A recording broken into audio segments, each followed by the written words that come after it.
Welcome everyone. Let's get right into roll call. All right, call the meeting order, roll call. Commissioner Anaya. Here. Vice Chair Arton. Present. Good morning. Morning. Commissioner Chasen. Commissioner Clark. Present. Commissioner Cinnamon Clark.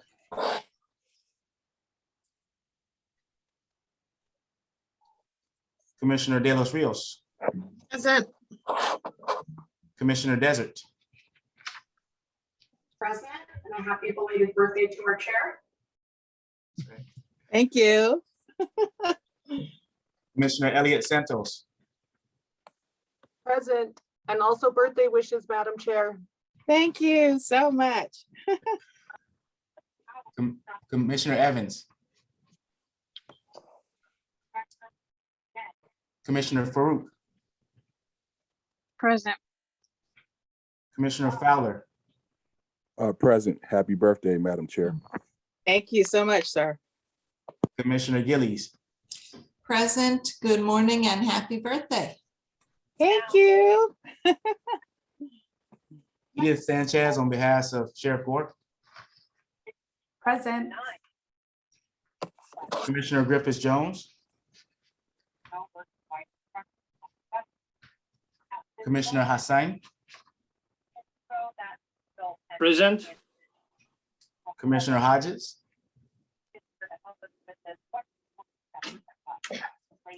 Commissioner Ismail. Present and happy birthday, Madam Chair. Thank you. Commissioner Corey. Commissioner Legaspi. Present. Commissioner Murray Ramirez. Present. Chair Nash. Present. Commissioner Perez. Present. Happy birthday, Madam Chair. Thank you. Commissioner Ramirez. Armenia. Commissioner Ryman. Commissioner Roberts.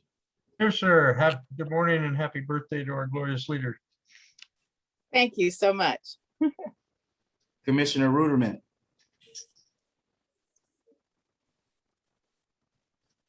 District Attorney Summer Stephan. Here, and happy birthday, Madam Thank Chair. you. Thank you. Commissioner Villaforte.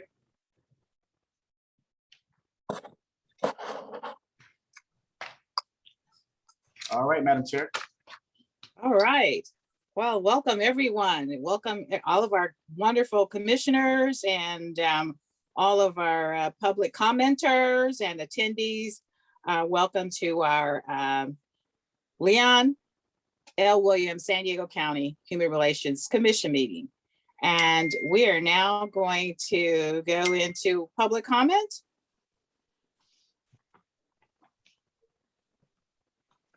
Do we have any public commenters? And we didn't receive any public comment. I noticed we do have some members of the public, and we can allow them if they wish to speak. And Please.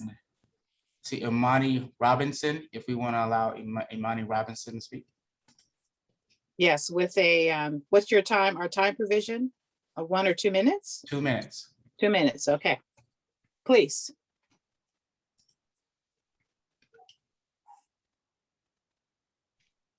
Okay, Imani, you can mute and speak.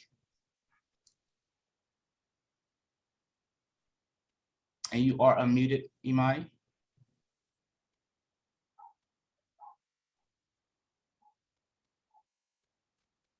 Okay, we may have some technical difficulties with our audio. Once we get that fixed, we can allow her to speak. Okay, I think she might be unmuted. Imani, can you hear us now? I can hear you fine. Can you hear me? I hear you now. Okay, great. I just wanted to also wish the beautiful chair happy birthday, Ellen Nash. Thank you. I also understand the efforts that are being made with our with our criminal system. And my question is, where is the prevention? And we're getting harsher with the consequences, and there's no prevention, there's no diversion programs, and the diversion programs are only for brown and white. I've worked on different committees, I've worked on different boards, and I've never seen a Black child offered a diversion program.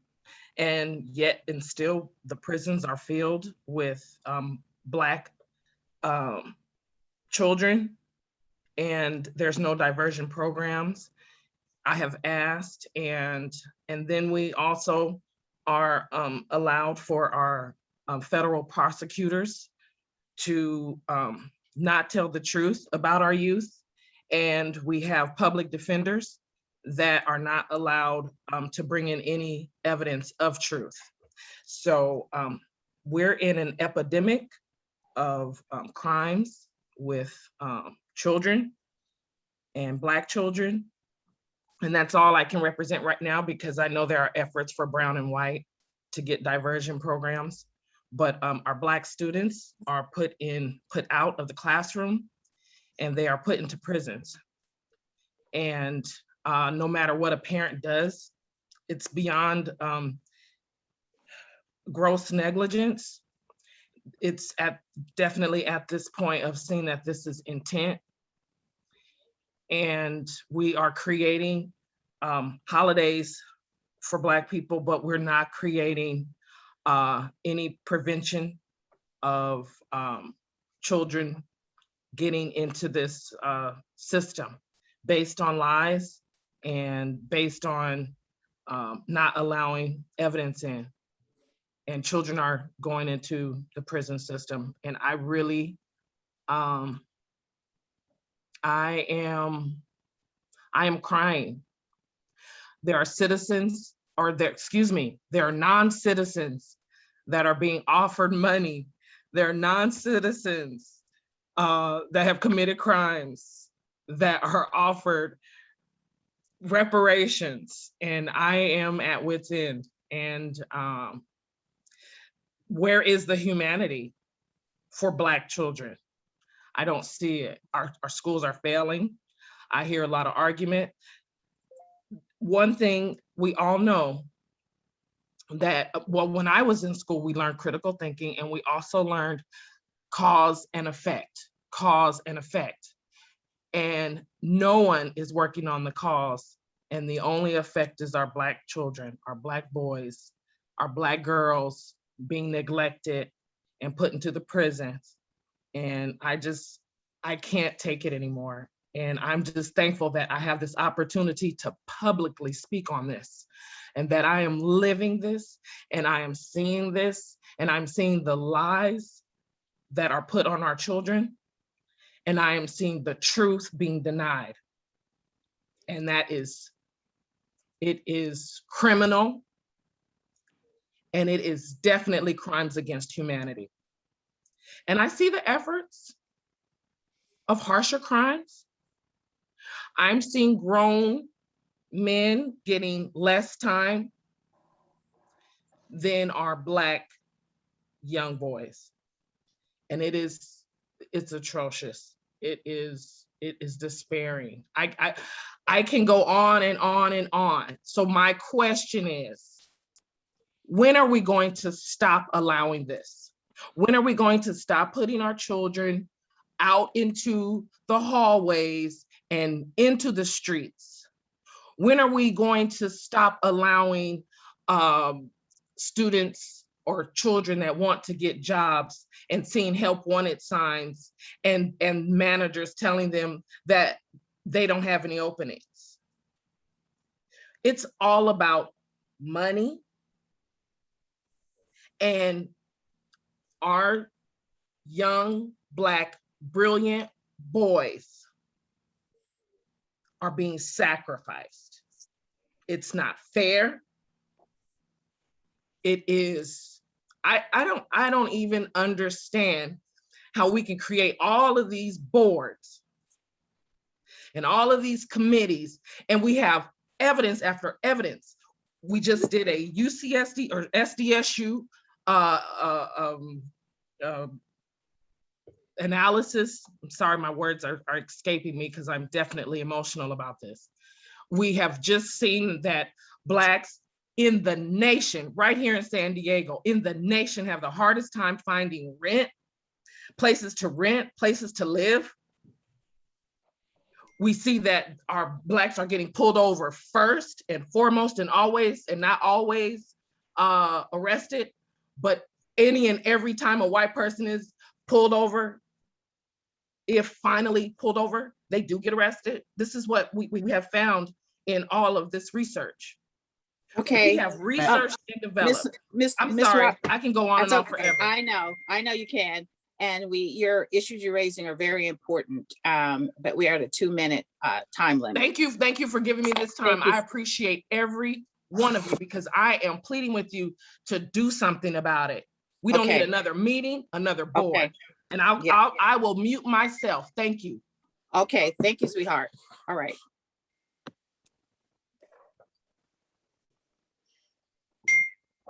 Okay, Madam Chair, not seeing any other requests to speak at this time. You can move on to your next agenda item. Okay.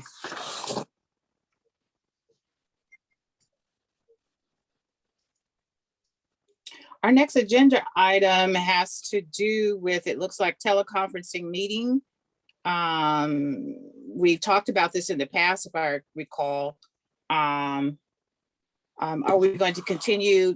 I think the requirements now is that we continue our Zoom meetings at this point. Yes, it is, Madam. Yes, it is, Madam Chair. And as you did at the last meeting, the commission is being asked to take action to allow it to continue to meet under the special teleconferencing rule. It's AB 361. In today's motion, we have to do another motion today that will allow the commission to meet virtually for the next 30 days. But since the commission can't meet within 30 days, since the next meeting is on December 14th to renew, we recommend that you delegate the function to you, the commission delegates the function to you, the chair, and that way it can be ratified at the next meeting on the 14th. So you delegate it to yourself. And I see Commissioner Roberts has her hand up.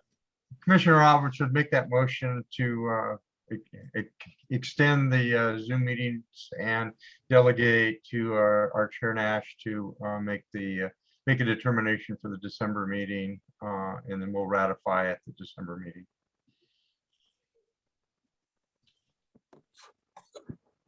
We get a second? I second. I'll second. Great. Any discussion? Okay, let's call for the vote. All right. Commissioner Naya.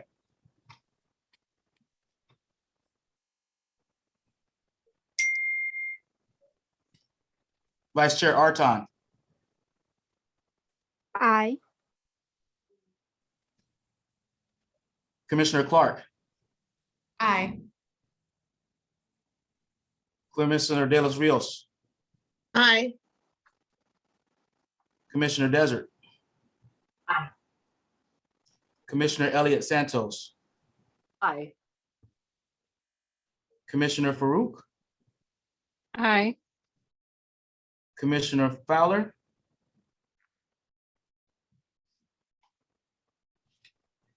Commissioner Gillies. Aye.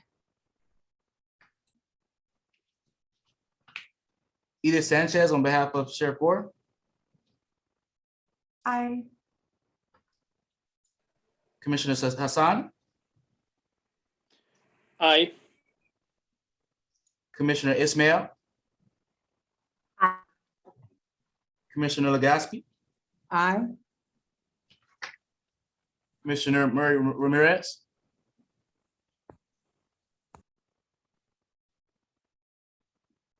Commissioner Nash. Aye. Commissioner Perez. Aye. Commissioner Roberts.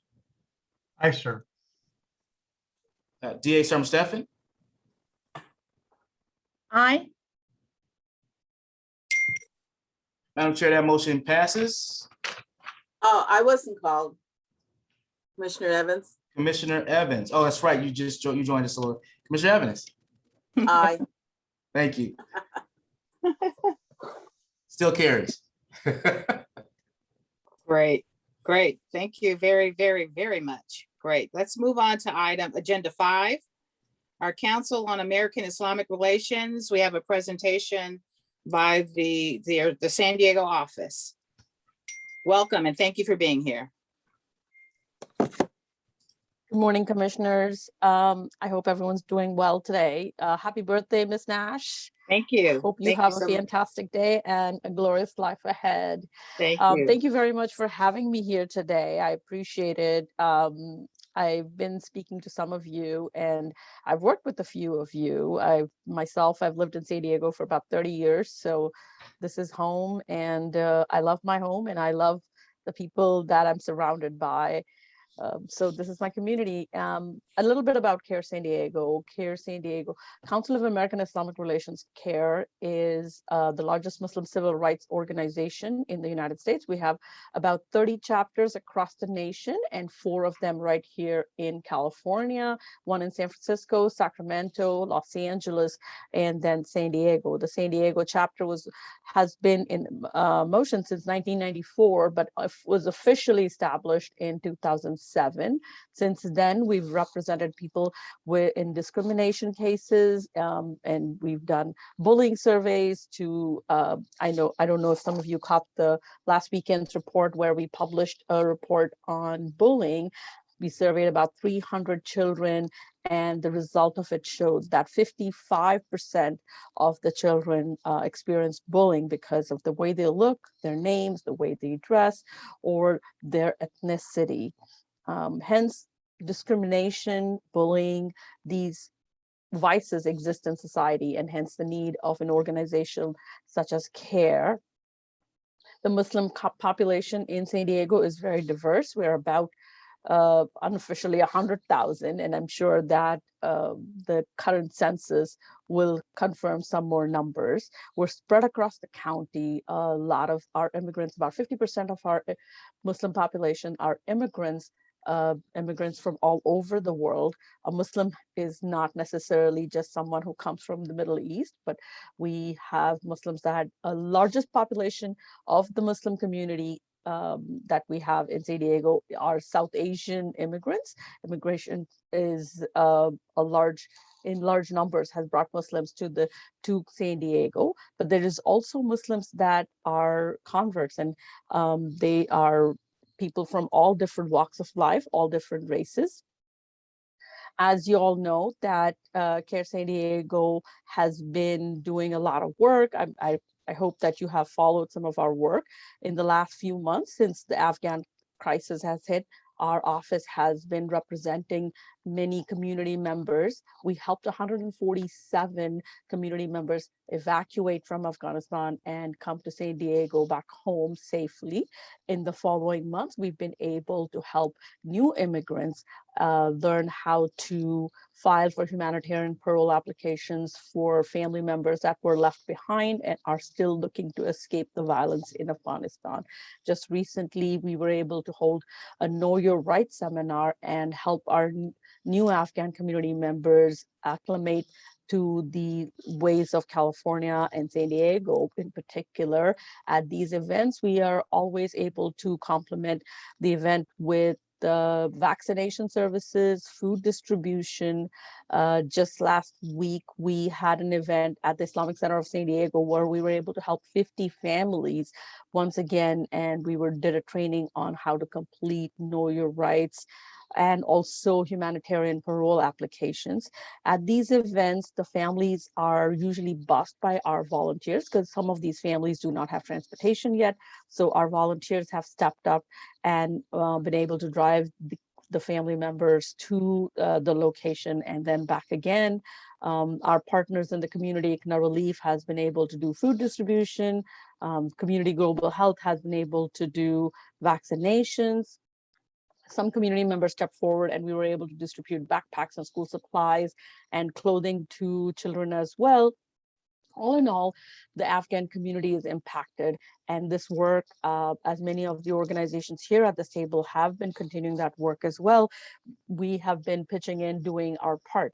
Apart from that, in Ramadan, we were able to help 80 Muslim inmates with Quran, with dates, because we break our fast with dates and prayer rugs and some learning material.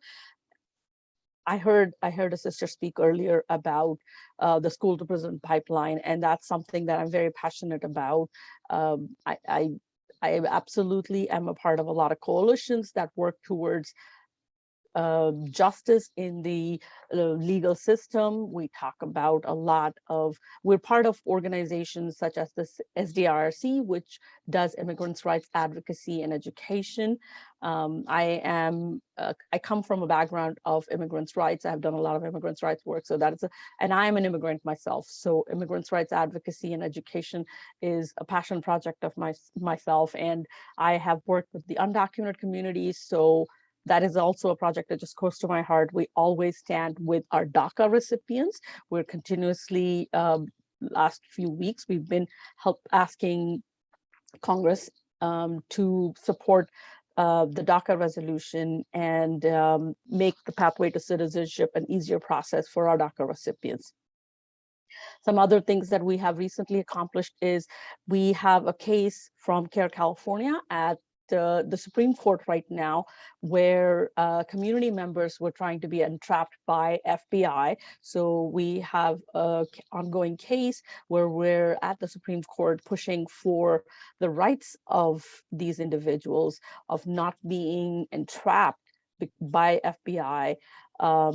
Another project that we did locally was the Streetlight Project. And I know that this week, it's a 365 days, a 1-year anniversary of the Trust Coalition, which worked for the streetlight surveillance that was particularly geared towards Muslim institutions. The cameras were facing mosque and religious centers. So we've done a lot of work around that as well. Like I said, we're all about civil rights. So, civil rights and advocacy of the immigrant population, of the Muslim population is at the core of everything we do, but we're also about social justice causes. We are about, the school to prison pipeline, as I mentioned, the betterment of Muslim way of life. And the most important thing that comes to all of us is increase the understanding and enhance the value of the Muslim citizens in the United States. Because as we go through life with a lot of, in interfaith space especially. I sit on a board with an interfaith commission, and my constant effort is that we increase the understanding of the Muslim way of life, and increase the advocacy of Islam in our communities, and open a dialogue with our neighbors. You have the best advocacy person in San Diego, Sheikh Taha, amongst you guys. I can't speak any more about interfaith relations than he can, and he's been a champion of this cause. And we're grateful to have him amongst us and be a leader in our communities. I have, I have often mentioned that Sheikh Taha could lead a lot more things in San Diego than any one of us. And I appreciate him being a part of this table. And I appreciate you inviting me here. I'm open for any questions if anyone has any questions. Thank you. Thank you. Commissioners, you have any questions?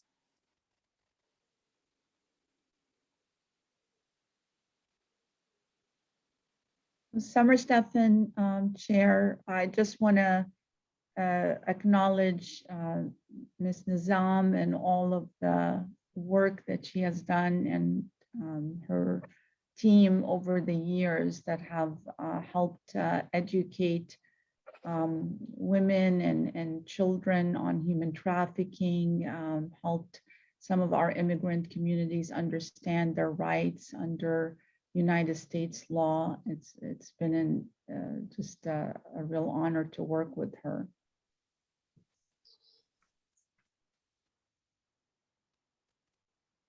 Thank you, Ms. Stefan.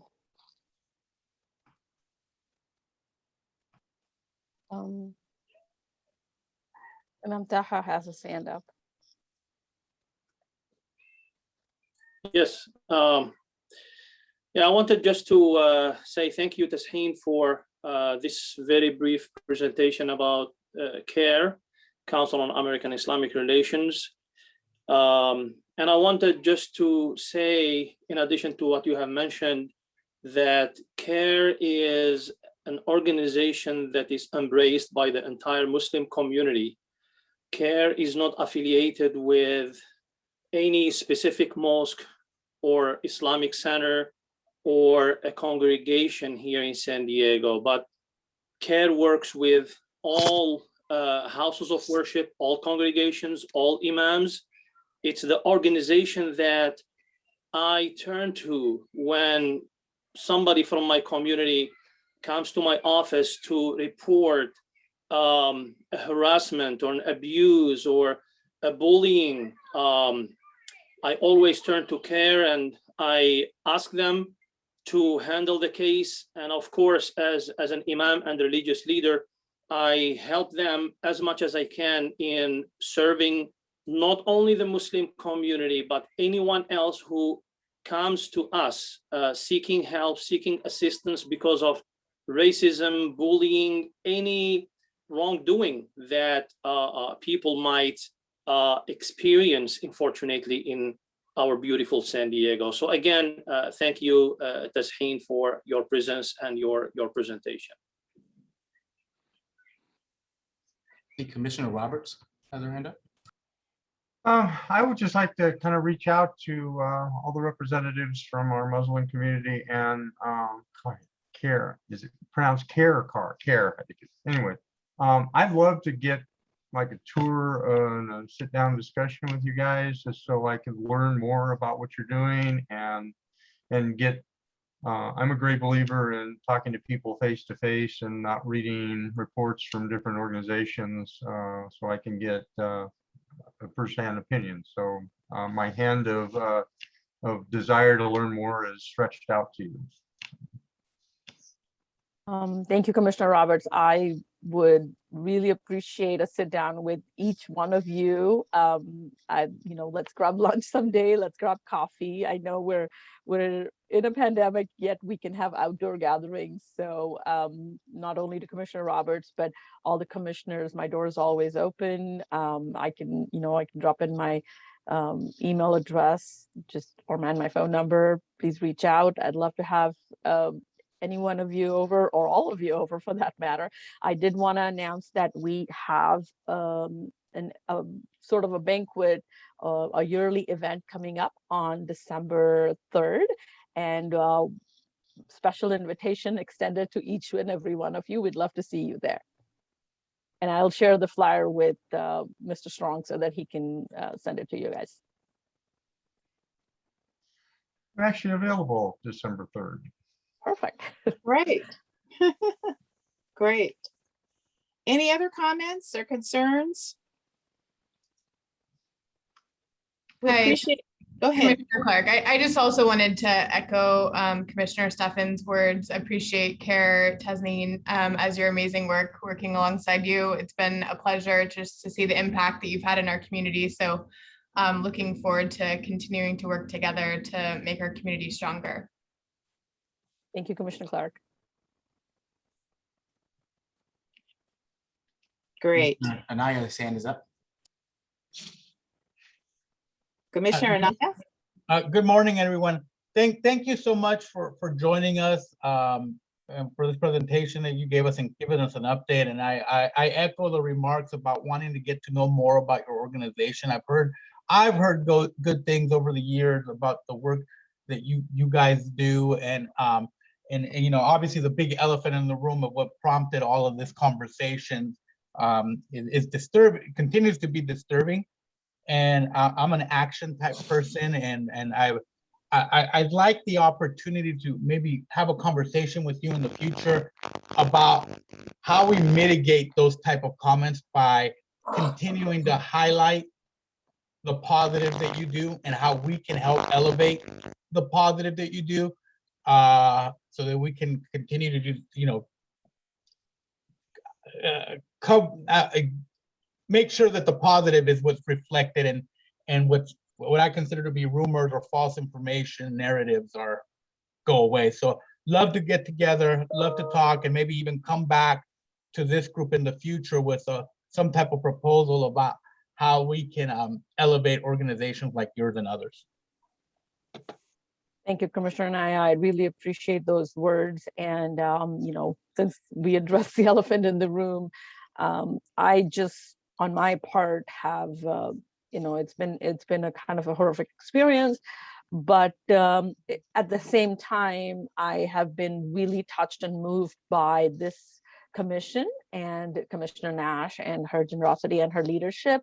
So I am very grateful to each one of you for addressing this issue, and I am looking forward to working with you and learn and grow under your leadership and how to combat this in the future as well. Thank you. Thank you. Nash, I'm yes. sorry. I do see Commissioner Murray Ramirez's hand up. Oh, I'm not sure if that's a artifact from when he first joined. Give him opportunity to speak. So.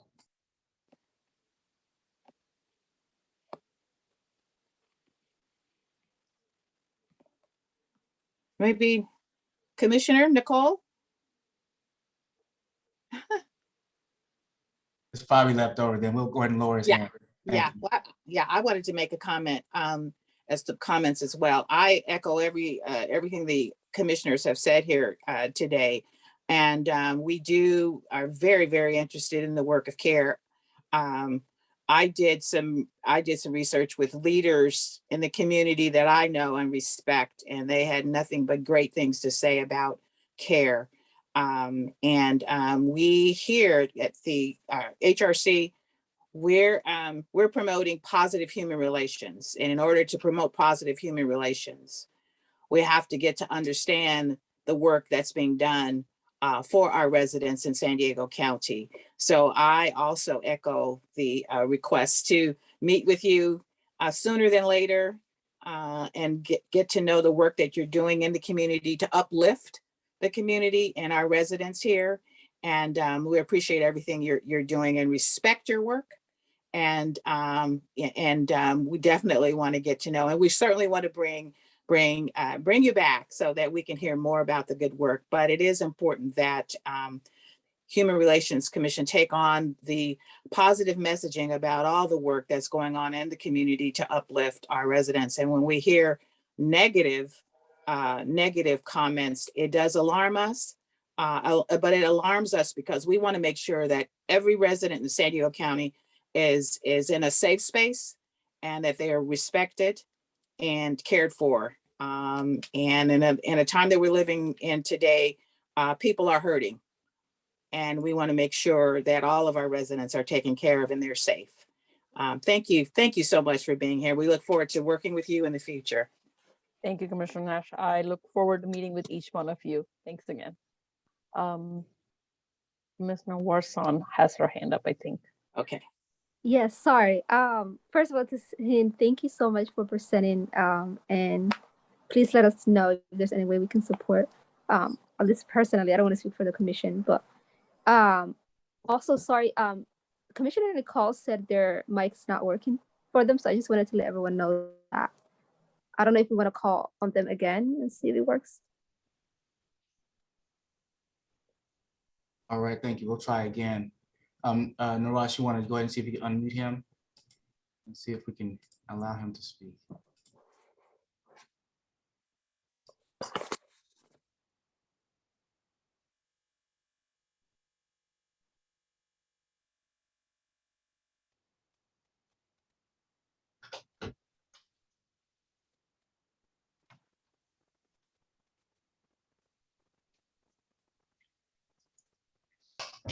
Yeah, I think we've tried to allow him to speak, so we'll work on that, Chair Nash, to see if we could get him to Okay. unmute. But for some reason, it's not allowing him to speak. So. There were some other technical issues with some folks from the public that are saying that their link is saying there's another meeting in progress, so they weren't able to join us today. I'm just getting those text messages as well. If you could have them either, because at the link, they should be able to email the HRC inbox. If you could have them email the HRC inbox, we'll make sure they have the correct link to get them, to allow them to join. We do have other members of the public in the meeting though, just so you know. So, I'm not sure if I'm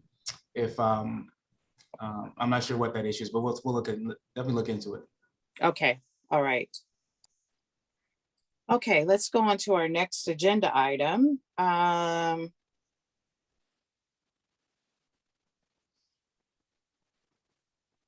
Communication Subcommittee letter in response to racist comments at the Board of Supervisors meeting on November 2nd.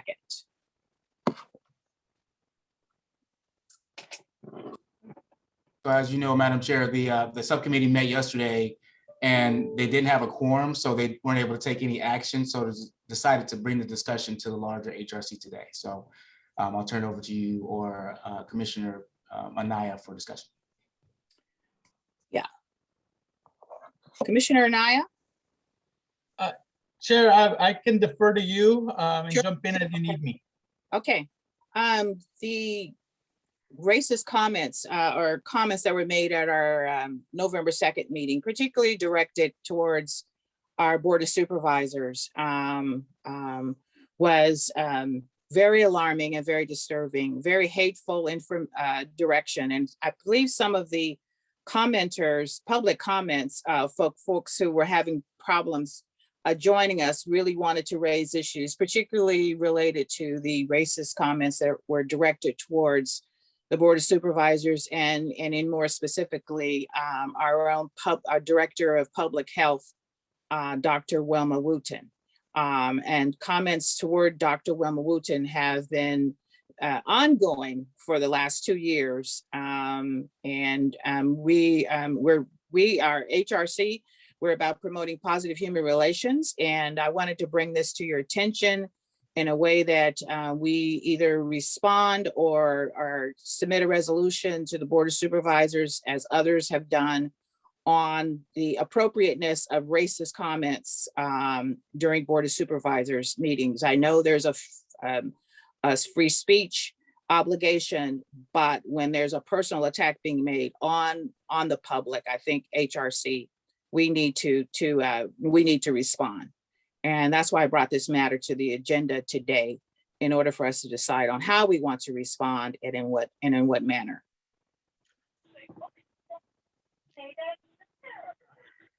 I just have a quick question. This is Nicole. This Nicole? Yes, I thought we had put something in place. This was obviously a time-sensitive matter. And I do believe we had a discussion where the chair, I think it would have been very good for you to have the authority to immediately issue a statement, because different organizations immediately do. Don't we have something in place where the chair can issue a statement on behalf of the commission, especially when it's a timely, sensitive matter? Well, the creation of the communications subcommittee was in order for the chair to commission to actually respond where the subcommittee would have input. And unfortunately, we didn't make a quorum yesterday, so we thought we'd bring it to the full commission today to respond. Well, in all due respects, I think we need to change that though, because then we're putting kind of more red tape on us that we've got to, I think that we have to trust the chair and know that she's going to make a statement on time-sensitive issues that I would think all of us would be supportive of. But I think we missed a golden opportunity to issue a statement immediately. And it obviously didn't happen because there wasn't a quorum or whatever. isn't there a way that we can have the chair make such a statement? I know at the city commission, the chair has that authority to make a statement, obviously in the time sensitive matters, especially like this one. And we do have, just to chime in, and we have some folks that have their hands up, but the chair does have the authority to speak on behalf of the commission. But we did set up that committee because there wanted to be more voices to help support that statement. So, we do have a county counsel on the line, Smith, if you wanted to chime in on that as well. But as you're waiting to speak, we'll call, I think, Commissioner Roberts, Commissioner Naya, Commissioner Fowler, and then Commissioner Cinnamon Clark. Commissioner Roberts. I just wanted to clarify what incident you're referring to. Are you talking about the idiot that stood up and started talking about the public comment one, or was this a statement from a supervisor? This was actually the public commenter that directed those awful Just comments. to clarify that.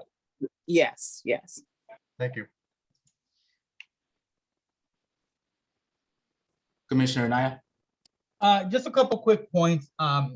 First, I just want to point out, I know that for some of us, at least in this chambers or the county supervisor chambers, it's the first time that we hear some of these comments, or we become aware of these comments in this chamber, because the demographics have changed, right? Of our leadership. And it's the first time that, because of those demographic and because some of the strong individuals that represent us have said it's not okay, that this became an issue, that this became that people paid attention finally, right? Because our supervisors, some of our supervisors said, hey, we're not going to let this happen on our watch, right? That kind of thing. So I want to point that out. Just the other thing I want to point out is that those of us that have been involved in politics in San Diego in some way or another and have been in other chambers, this is not new. From public comment, from Chula Vista to anywhere you go, this has been an ongoing thing. I mean, if you just look at some of the recent remarks that were made towards Council Member Padilla, for example, in Chula Vista during Drag Queen Story Hour, same disrespect, attacks on individuals. So this is a continuous thing throughout our county, right? I guess, and then to Commissioner Nicole, I just want to, I totally agree with you on the timeliness of this. When this first came up, I reached out to our chair and said, let's meet like tomorrow. And that's when we scheduled. Unfortunately, our commission did not make that quorum. I do think we need to have a backup for when that happens, that we need to consider.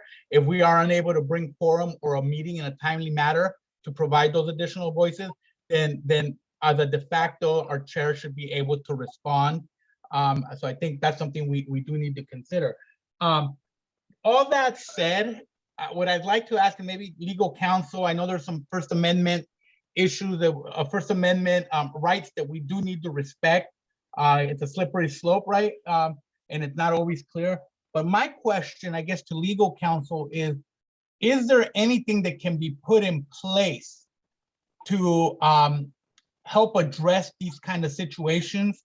Code of conducts or different things that can be that can be applied during public comment or other comments that we can, I think a statement is one thing, but I think we need to make some recommendations. I'm just not sure what those recommendations could be to create an environment that doesn't allow for this kind of behavior. So again, I know it's a touchy one because we get into some free speech issues, but also, you know, it's about civility and making sure we create those spaces where all people feel safe. Chair Nash, are you okay with me responding at this time, or do you want to take comment first? I'm legal counsel. Oh, sure. Please, yeah, Okay. please respond. I'm in for Rachel today. Okay. So there is a special meeting already noticed to address procedures in terms of the board and how public comment is going to be handled, et cetera, in the future. I'm waiting for details on exactly when that is. I believe it's tomorrow, and it has been noticed. I'm also waiting for details on whether you can call in and just make a statement on behalf of the HRC. So I will chime back in as soon as I get that information. But yes, the board, the clerk of the board, county staff are working diligently on getting some new procedures in place to avoid the problem that we had on Tuesday. Excellent. Thank you for that update. I'll pop back in once I have more information. Okay. Thank you. Other comments from our commissioners? Commissioner Fowler and Commissioner Cinnamon Clark. Okay. Yes. Hey, good afternoon. Like after morning, I guess. So I am with my fellow commissioners as far as a timely response. I thought when we had our meeting, it was 2 weeks ago, we discussed this at great length about the chair being able to just go out with a statement. I understand that, you know, we wanted to leverage those voices, but I think it's an incredible opportunity that was missed for us to kind of stake our claim in the game, and how disrespect and racial, you know, bigotry will not be accepted. So I think we missed an opportunity as a whole because we had a long discussion about that 2 weeks ago. And I understand there was no quorum at the meeting yesterday, and that's why it's here. But again, timeliness, that was the whole conversation that we talked about at our last meeting. Also, with what Commissioner Anaya said, totally understand this is not new. However, that does not make it right, right? It happens in Chula Vista, it happens everywhere. If you're representative of any type of minority group, it happens to you probably daily. However, going on record and, you know, justifying it of sorts, I think that that was more harmful than helpful. And I'm sure that was not what the intent, but that's how I received it on my end. And lastly, as far as the permit is concerned, and the form and the procedures, I'm happy that there's a note, excuse me, a meeting that will address that. Because if I'm not mistaken, I know that there's a public form that you actually have to fill out to make a statement. There's a web form, I'm looking at it right now. So maybe some language around disrespect, bigotry, racism, ageism, whatever, should be put on that form so that they're already on notice, and repercussions if you breach, you know, whatever the rules of engagements are, excuse me, you will not be able to be afforded the opportunity to do that because you've basically breached the contract. Understand First Amendment, understand all of that. However, just because we have a new demographic on our board of supervisor does not make any of that acceptable. Any of the language that was experienced, and I watched the video, I watched it live actually. You know, that's why they're bailiffs. Why didn't they take them out? I know that's neither here nor there. The event is over, but I definitely wanted to address what my fellow commissioner said, and also what the fellow commissioners said about the timely response. I think it was a missed opportunity. That's all I have.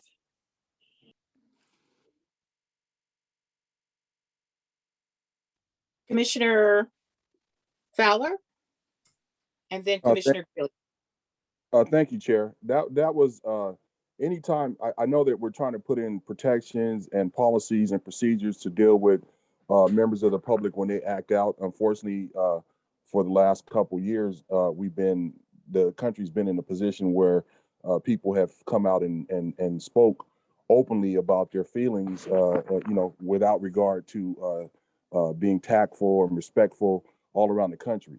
I want to salute Supervisor Nora Vargas and Chair Nathan Fletcher for taking the actions that they took and actually used my colleague Cinnamon Clark. I actually salute the fact that they actually used the resources that the County of San Diego has and had the deputies remove those individuals immediately.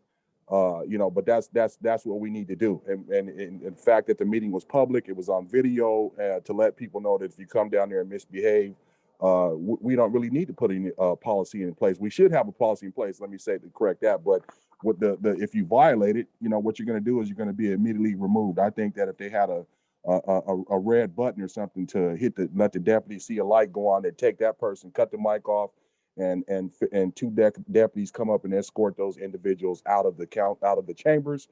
That sends a powerful message to the public about It's a public meeting, but if you come and misbehave and disrespect people, we're gonna do. I've been to many sports competitions in the neighborhood in Southeast San Diego where I live, and you come to a basketball game, a football game at Lincoln, and you'll see 5 or 6 police cars, school police at the occasion, just to be on the lookout, and that sends a double message, a message that I oftentimes don't like. But it was good to see that individual got escorted out. Thank you. Commissioner Gillies? Thank you. And I agree with my fellow commissioners, and I would just don't know how we could potentially suggest, but I think a statement by the supervisors at the beginning of a meeting to just set the tone of what is expected around civility. Yes, free speech, but civility and what the rules of engagement are. So I like what Commissioner Clark said about having it on the form, but also just reading it as a role model, like this is the behavior that we want to model in this public setting. And I think that might be a good thing.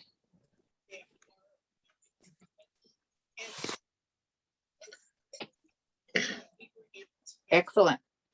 Commissioner Clark? And then Commissioner De Los Ruiz.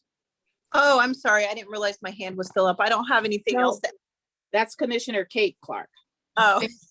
So echoing all of what my colleagues have shared already, and I also just will say that, you know, I think before the comments that were shared that we're referencing here, the temperature of the speech was already really quite teetering that balance between inappropriate and First Amendment. And, you know, I myself as an attorney understand that balance, you know, a lot, and certainly know that the county is reconciling with how to walk that fine line. But I do think that, you know, well in advance of that, there were comments that were shared that were quite frankly very inappropriate and should not have happened. And so my recommendation is also to look into what other counties and cities, this is not a new topic of unfortunate situation, of course, that is confronted every single day by multiple levels of government. And so I think we can look to other models, perhaps. I don't know if it makes sense to have a county council in the room that is maybe an expert on the First Amendment, so that, you know, the mic can be cut off where there is that line, and it certainly goes to hate speech. But I think we also need to be swift in sort of just monitoring it so as not to incite others. And also just say I'm really concerned about members of the community wanting to provide public comment. You know, that's the intention of these meetings, is to get constituents' voices heard. And I'm quite concerned that our members of our community are not going to feel safe in sharing their voice without the appropriate sort of you know, level of decorum and how we can just treat each other with civility and recognize the intention behind the meeting in the first place. So those are just some additional recommendations that I have. Thank you, Commissioner Clark. Anyone else have comments? I believe I had my hand up. Okay. Yes, I'm sorry. Yes. Thank you, Commissioner, Co-Chair, Chair. I concur with all my commissioners, but even though it was a missed opportunity, I believe it's an opportunity for us to take a role and responsibility in, one, supporting our Board of Supervisors, because they did the right thing. And also, you know, I know that we have to research and see what we can put in place, but I believe that we as a Human Relations Commission need to send a letter of support for the Board of Supervisors, one, and second, you know, maybe recommend what our recommendations are coming out of this meeting going forward, so that we can support them and also put something in place, because I believe that's our responsibility in order to stop the hate speech, hate incidents, and hate crimes. So thank you. Thank you. Commissioner Desert.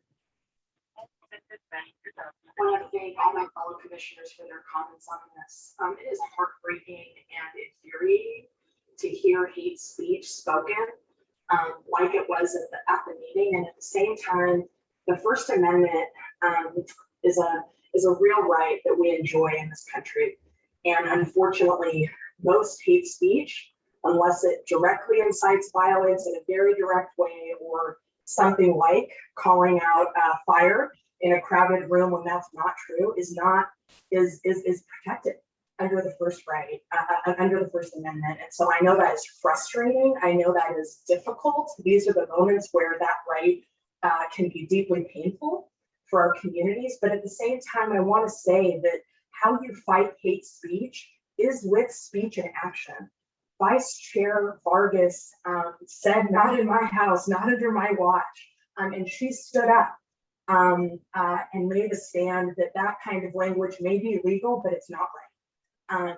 And we had an opportunity as a community to support Vice Chair Vargas in her actions. There was a groundswell of support for what she did, which was deeply encouraging. We support, we fight hate with action and speech. And so I do support an expedited process for this group to make statements in a faster way to call attention when hateful things happen. And community action, when we rally together, as this community did after the Board of Supervisor meeting, has consequences. That gentleman lost his radio show, and that's a real consequence because of what we did. And it's a direct result of what Chair Fletcher and Vice Chair Vargas did, creating the opportunity for us as community to support what they did. And so I just want to say, you know, it is deeply painful sometimes to stand by the First Amendment, and very few hateful speech is unprotected. And so I just want to say that. I'm an attorney. I have some experience with the First Amendment. It can be deeply frustrating, but we fight hate with action, with justice, and with love.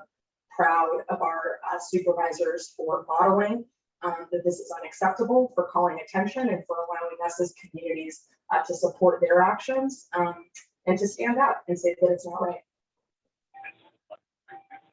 I see Commissioner Murray Ramirez and Commissioner Roberts' hands are up. Yes, I think that we shouldn't forget also our Director of Health, what she was subjected to. I think a letter of support for her is very important because, as the chair said, and I think many of you are aware, she's been subjected to threats and everything for 2 years, some really ugly and attacks on her. And I think absolutely we should send a letter of support to the board, and as Commissioner Dessert said, concerning how the vice chair handled it, Supervisor Vargas, but I think we should also send a letter of support to our health director, who I think, and we all know, was subjected to the worst of it.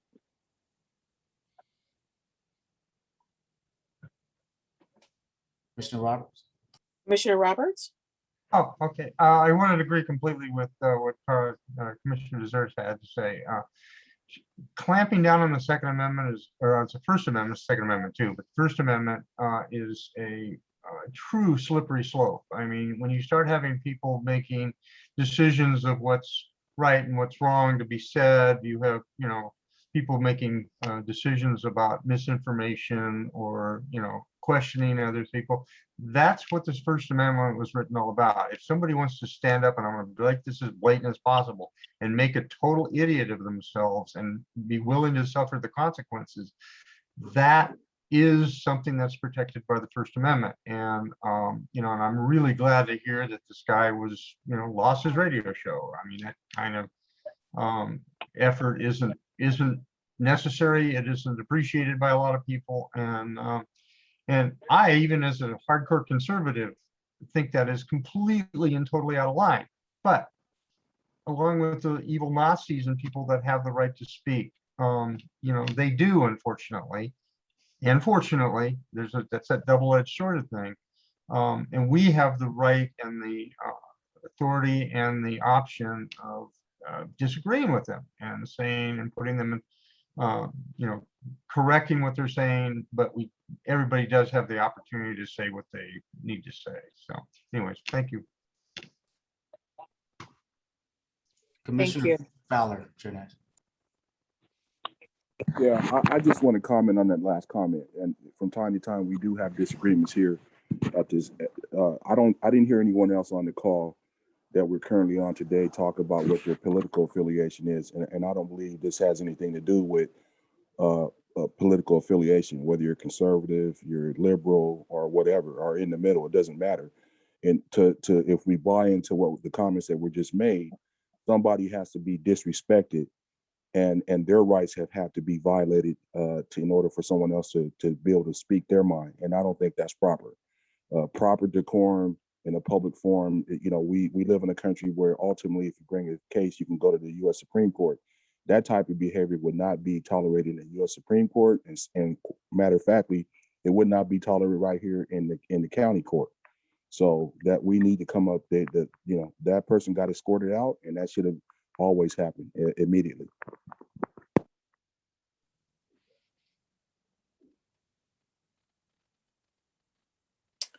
Any other commissioners? I don't see any other hands, Madam Chair, but if I may just chime in real quick on this special meeting. And I want everybody to know that a lot of work has been done over the weekend with county staff to try to figure out what can we do as it relates to making sure there's decorum inside the chamber. So you'll see a lot of that at the special meeting tomorrow. And also, Chair Nash, you're able to call in and speak if you would like to call in and make a statement. They'll be on the lookout for your phone number. So if that's something that this commission chooses to do. Thank you. Thank you, Andrew. Any other commission comments? Chair Nash, this is for the errands again. You do need to fill out a form though ahead of time with your phone number so that, and then, they'll be on the lookout for your phone number. But you do still need to fill out the form. Okay. Okay. All right. Thank you. Yes, please send me the instructions and I'll be happy to speak to this issue. I do want to make I do also want to say that the Leon Williams Human Relations Commission should be elevated to the level where we're not an afterthought. I agree that the HRC, we could have responded quickly, but there were other opportunities where our voices could have been heard immediately. So in the future, I think when it comes to our role, particularly if it's about promoting positive human relations, that we should be immediately reached out to and sought after in terms of being included into those conversations. Because it's about making people feel, it's about our residents feeling safe. And it's important that the Leon Williams Human Relations Commission is always at the table immediately for a response. I appreciate all the comments, and today's theme of our 2-hour meeting is a theme that I don't like to really deal with regard to anti-hate. But this is where we are today. And yes, it's some of these hateful incidents are coming so fast. We're all volunteers, and it's coming fast and furious in a way that we're going to have to step up our game. Yes, we do. But it has been a reality check over the course of the last 2 years, but particularly over the course of the last 2 weeks. So we will definitely act accordingly. Are there any opportunities for a vote on this matter of such? I think we were asking to give the chair authority to make immediate responses. I think that may have already been, has already happened. Yeah. But anything else we need to take a vote on, or just proceed with action? You can just proceed with action. Okay. Chair Nash. You have the authority to make those statements and Okay. add letters as needed. My communication subcommittee is of value to me personally. And I want to make a statement that I won't take action without going through the communication subcommittee. So quorum is important. And if you're on that subcommittee, I need you to in attendance if you would like to get on that subcommittee, so we can always have quorum, because we will have immediate special meetings coming up.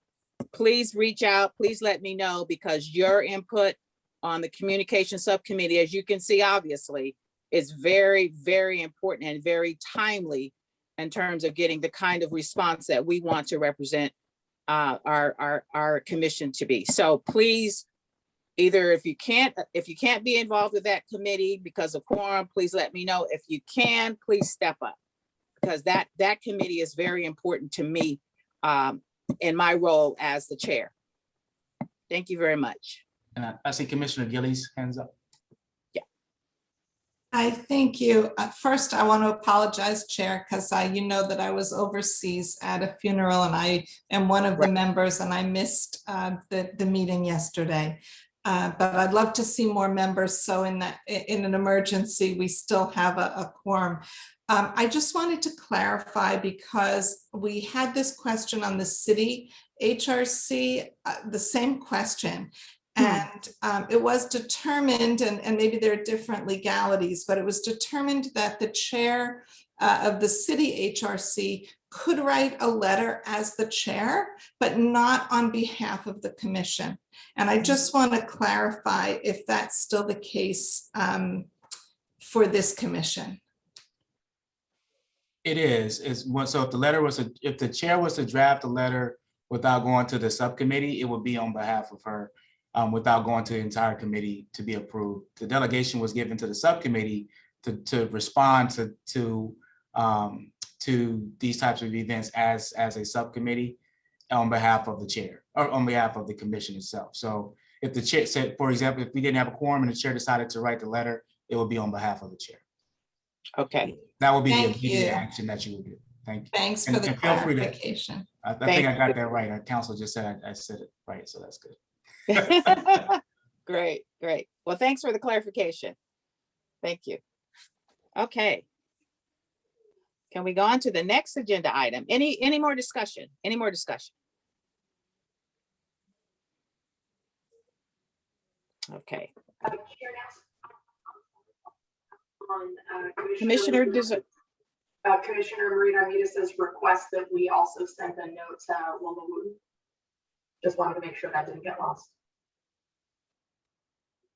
That's right, and I can circle back with you, Chair Nash. I have on the list 2 letters of support, one to the Board of Supervisors, and specifically, I believe Supervisor Fletcher and Supervisor Vargas, but also to Dr. Wilma Wooten in support and First Commission. Okay, thank you.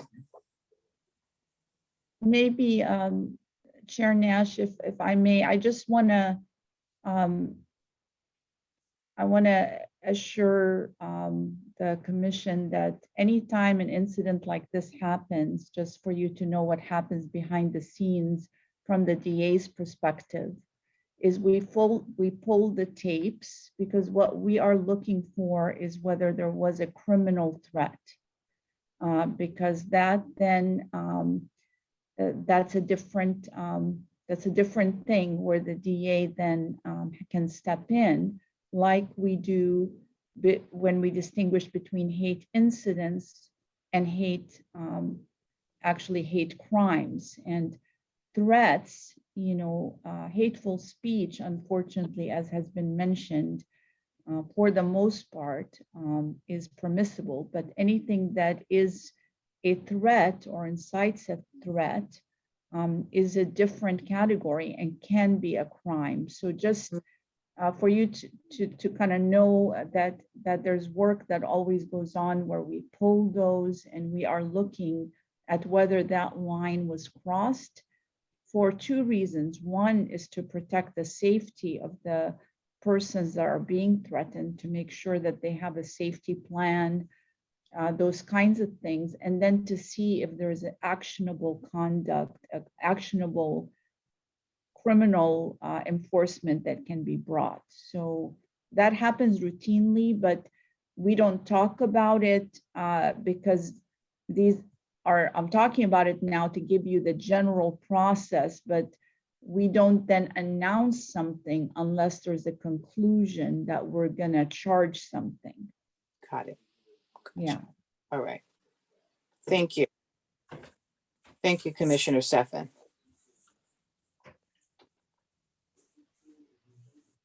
Okay, let's move on to agenda item 7.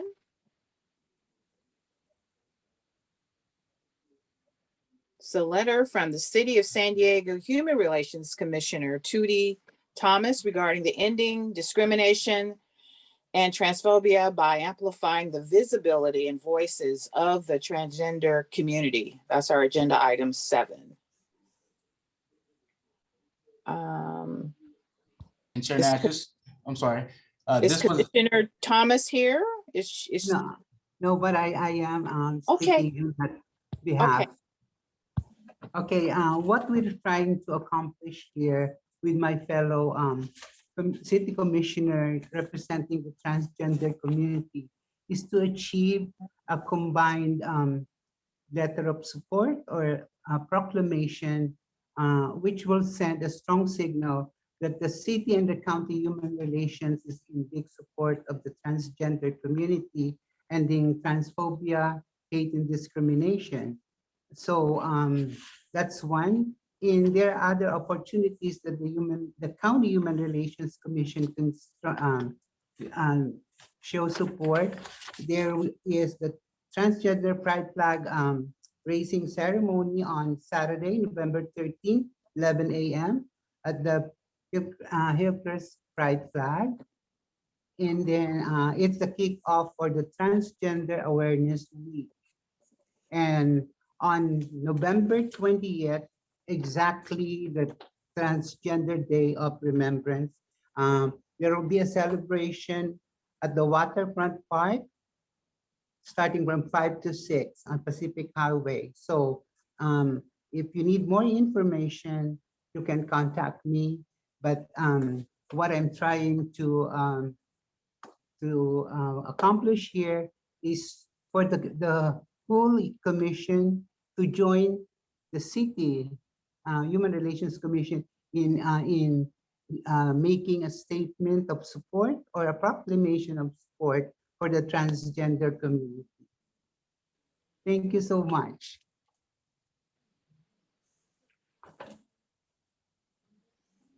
Any comments from our commissioners?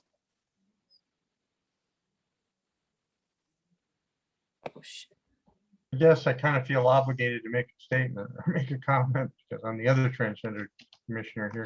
I certainly don't have an issue with, a resolution of support from both the county and the city. I unfortunately won't be around for the Transgender Day of Remembrance this year because I'm visiting my grandson in Texas that day. So I'll take that as a positive thing. But anyways, I appreciate the desire to work on, making things more equitable for trans people. I know I certainly suffered enough bullying and abuse when I was in junior high school because of not necessarily being gender conforming. So, which is why I have a really hardcore focus on anti-bullying programs and service projects. So, thank you. Thank you. Thank you, Commissioner Roberts. Commissioner Desert. I want to thank Commissioners Gatsby and Roberts for sharing, for shining a light on the need for much more support from our region for our transgender community, and wanted to shine a light on our non-binary community. I run the San Diego LGBT Community Center, and I'll tell you all, as we look to our youth, those who come to the center who are 24 years of age or younger, as young as 6 years old, and increasingly a large number predominating our youth services are transgender or non-binary young people looking for support. So this is an important issue, and it will be even more important in the coming years. So I want to thank Commissioner Gatsby and Roberts for their leadership as we all work to do more and stand in solidarity with our transgender and non-binary communities. Thank you so much. I apologize for not mentioning the non-binary community. That actually it's part of what I'm supposed to say. So I apologize. And on that note, maybe it happens for the reason I was supposed to be out of the county for that date, but plans got canceled. So it falls on my birthday weekend. So I will be celebrating my birthday weekend with my transgender community. Thank you so much. Great. Any other commissioner comments?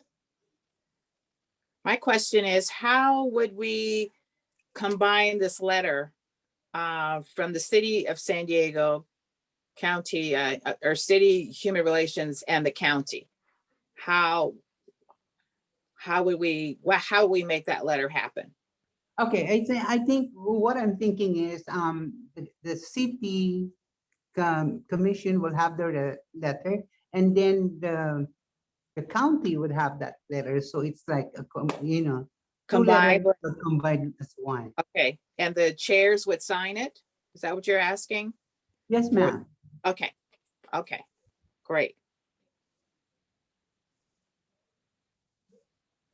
Do we need to have a vote on that to take action on this matter, or? I think we do need to have a vote since it's on behalf of the entire commission. Okay. And also, I think it probably just be best to have the chairs work with Julia and her counterpart at the city to draft that letter. Great. I do see a member of the public, I believe, with their hand up. Mike Alston, Chair Nash, if you would like them to speak. Yes. Okay. We have 2 minutes. Yes, on that topic. I'll be brief. On that topic, wouldn't 2 letters be more impactful? 2 separate letters rather than 1? That's my comment. Thank you.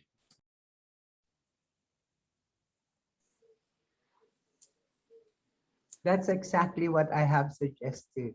2 letters, 2 separate letters, Commissioner? Okay.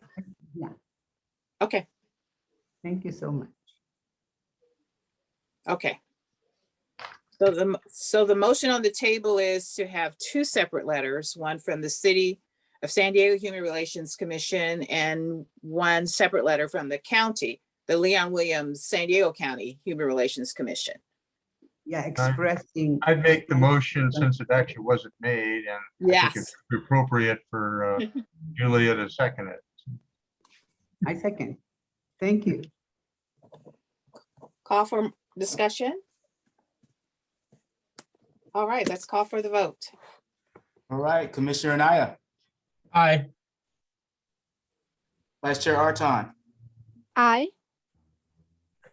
Commissioner Kate Chasen. Commissioner Kate Clark.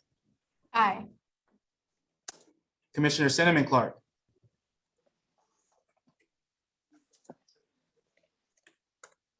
Commissioner Cinnamon Clark. Commissioner De Los Rios.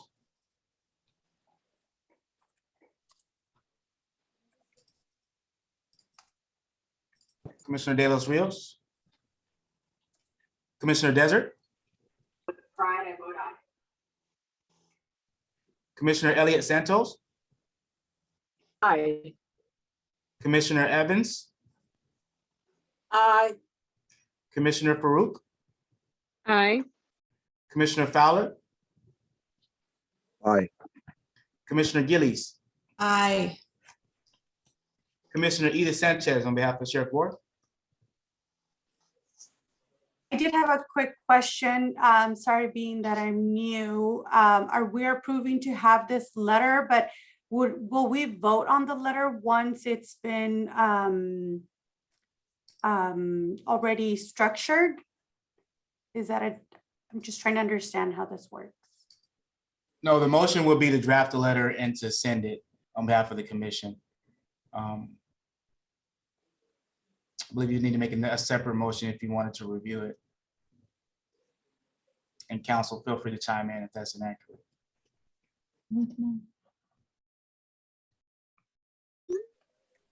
Your understanding is correct, Andrew. Okay, thank you.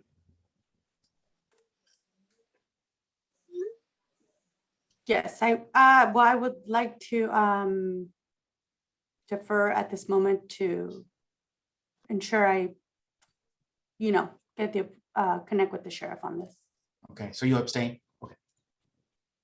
Thank you. Commissioner Griffin-Jones? Commissioner Hassan? Aye. Commissioner Hodges? Abstain. Commissioner Ismail? Aye. Commissioner Corey? Commissioner Legaspi? Aye. Commissioner Murray Ramirez?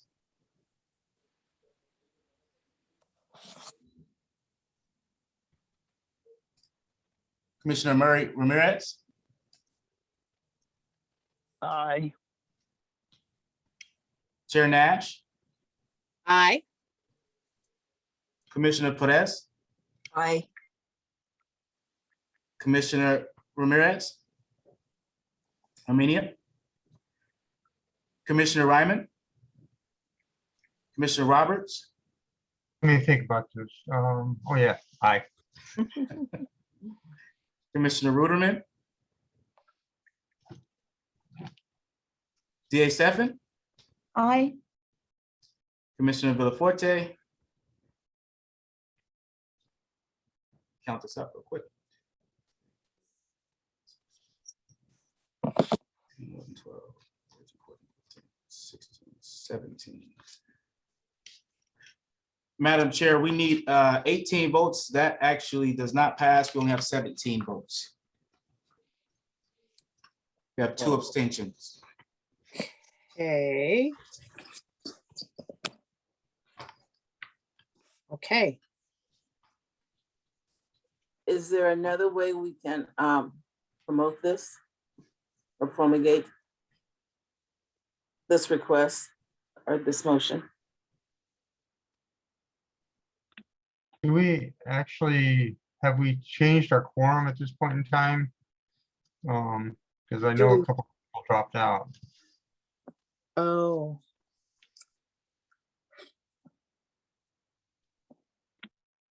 I see Commissioner Anaya's hand up, and if council could chime in on that. I haven't looked at the list of folks who've dropped out in a while, so let me take a look at that. We'll confer with council. But Commissioner Anaya, I see your hand is up. Is there any way to retake the vote or amend the motion and take a vote that allows for the approval of this motion based on the contingency that the sheriff's office approves? I would be willing to amend my motion that way. So in essence, we approve it and we're just waiting for the formality of the, the sheriff. You can amend your motion in that way. So duly amending the motions. And I see Commissioner Evans' hand is up as well. I'm in support of what was just stated. Honestly, I feel for us not to, and I'm speaking only for Eleanor Evans and from my heart, that we ignore a segment of our population. I think it only brands us as being, for want of a better term, hypocritical. Okay, we're supposed to be here to demonstrate and to promulgate and enforce kindness, humility, acceptance of all individuals. And yet, we sit here not doing that.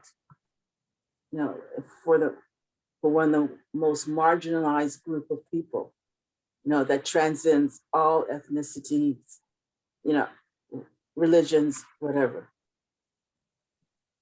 Thank you.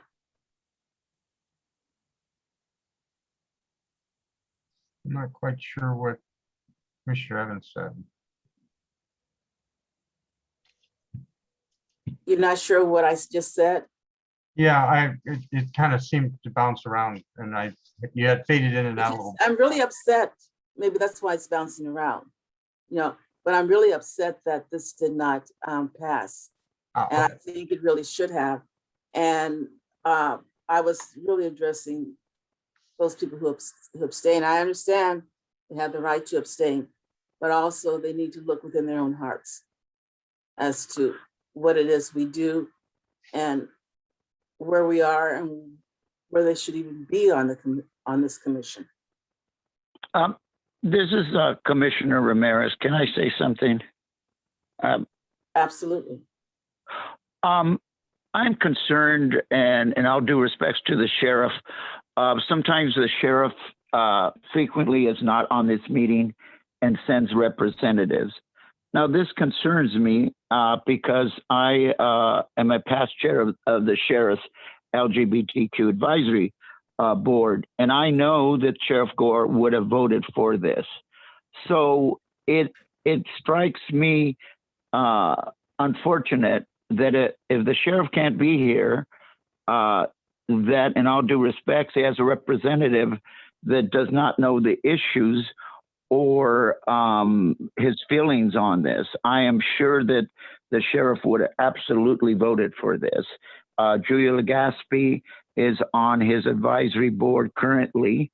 So this representative thing, I don't understand. Does this mean that the rest of us can send representatives on our behalf, or is it only the office holders? Our directives, our procedures said that only Stephen Summers or Summer 7 and Bill Gore could send representatives due to their official status and duties.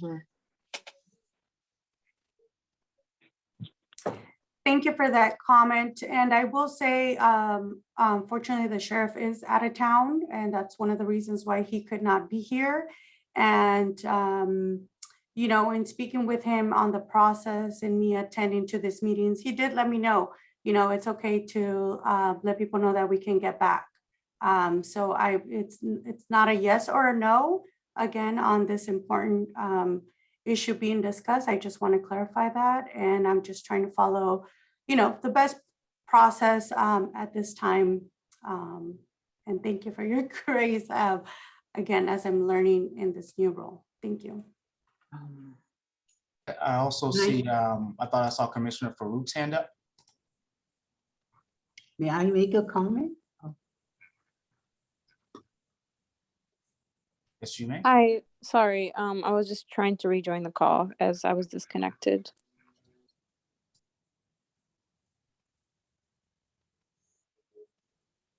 Commissioner Legaspi. Okay, may I say that the transgender community is not asking for another special privilege or another special treatment. We're just asking for support because, as I mentioned, the transgender community has always been at the back of the, we were invisible before, and now we were trying to get out of invisibility, to have our voice heard. So this is not a special treatment that we have been asking for. That's all I have to say. Sorry for being emotional because this is a very touchy subject on me. I don't want to disappoint my community. And I try to represent my community the best I can. Thank you. Chair Nash, I don't know if it's my turn. If it is, yes. If it is, I agree that the sheriff would have approved this, and I think we need to move this item along forward. And probably the simplest way to do it is to take the vote, but allow for a review of the letter that you write, which of course is going to be a brilliant letter that the sheriff will approve. So it would just have amending the motion that it's subject to the sheriff reading your letter. So I think County Council, we can make a motion like that. And that way this item will pass today. Correct. Yeah, that motion has been amended to include that. So we could re-vote if discussion is over, and I could call a question. Do we have a first and a second? We did. Okay, and is discussion over? I see hands up though. I see Commissioner Desert, Commissioner Perez, Commissioner Evans, in that order, please. I'm putting my hand down. Okay, Commissioner Desert? Desert, Nash, thank you. Desert, I'm sorry. No problem. I just want to call out a moment of humanity here. I know everyone is a part of this commission, as Chair Nash reminds us, as volunteers to further our communities here in San Diego County, and it is deeply disappointing, and I want to honor the sadness that I heard from Commissioner Legatsky and the frustration and anger that I heard from Commissioner Evans. This is a tough moment. I know we're going to do our best to move forward with our values in support of the transgender and non-binary community, but this is a really rough moment, and it pulls at my heartstrings, and I am deeply saddened by this moment as a part of this commission. I also wanted to ask the chair or maybe members of county staff what our rules are regarding proxy voting. I'm so sorry, I don't know those off the top of my head. I know we all have an obligation to come to meetings as we're able, and things happen. I understand the sheriff has another pressing obligation, but what is available to us to ensure that we submit proxy votes when possible? Is that possible? Just a reminder on that process. Chair Nash, please. Chair Nash, I have really good news. The sheriff just texted back to me approving the motion, and I'm pretty sure that his representative will accept my representation that the sheriff is approving it. Excellent. And I'm not sure if council wants to chime in on the proxy voting, but I believe it was articulated correctly by Commissioner Roberts, but feel free to chime in, County Council. Exactly what Commissioner Roberts said. Only the DA and the sheriff allows proxy voting. Everybody else has to be present and voting. Part of the Brown Act problem. I had one other comment. Pastor Hodges also abstained, and we're kind of focusing on the sheriff's office. I'm wondering if there's something we can do to address Commissioner Hodges' abstention.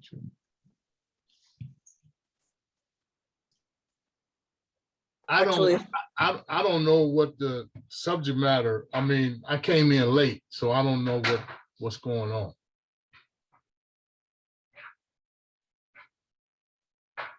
Would you like me to summarize my motion in that respect? Would that help you understand? It possibly will. Okay. The motion on the floor is to prepare a resolution or a letter, actually a letter from our San Diego County Leon L. Williams Human Relations Commission to offer support for the transgender community specifically, and we had amended the original motion to allow the sheriff to perform a review, which has now been clarified, but the motion still involves a review. And the reason for this is a letter written by Tutsi, what's her last name? I'm sorry, my brain just died. Thomas. A request from the city the San Diego City Human Relations Commission that she wishes that both of us submit such a letter to basically to the world. So that's what my motion. And the letter is for what? What is the letter for? Just offering support to the transgender community. Ending discrimination and transphobia by amplifying the visibility and voices of the transgender community. Well, I need to say this. I love all people. I love transgenders as well. But to me, it's an abomination to the eyes of God. So I don't agree with it. I don't agree with transgenderism. So you're going to abstain? Yes, that's what I did. Okay. Yeah. Okay. And we also have Commissioner Perez and Commissioner Sanchez hands up. Okay. I just wanted to say that I voted in favor of the motion, and I'm also in agreement with the revised motion. But I don't think it's a good idea for us to be digging into people's abstentions. I've never seen this done.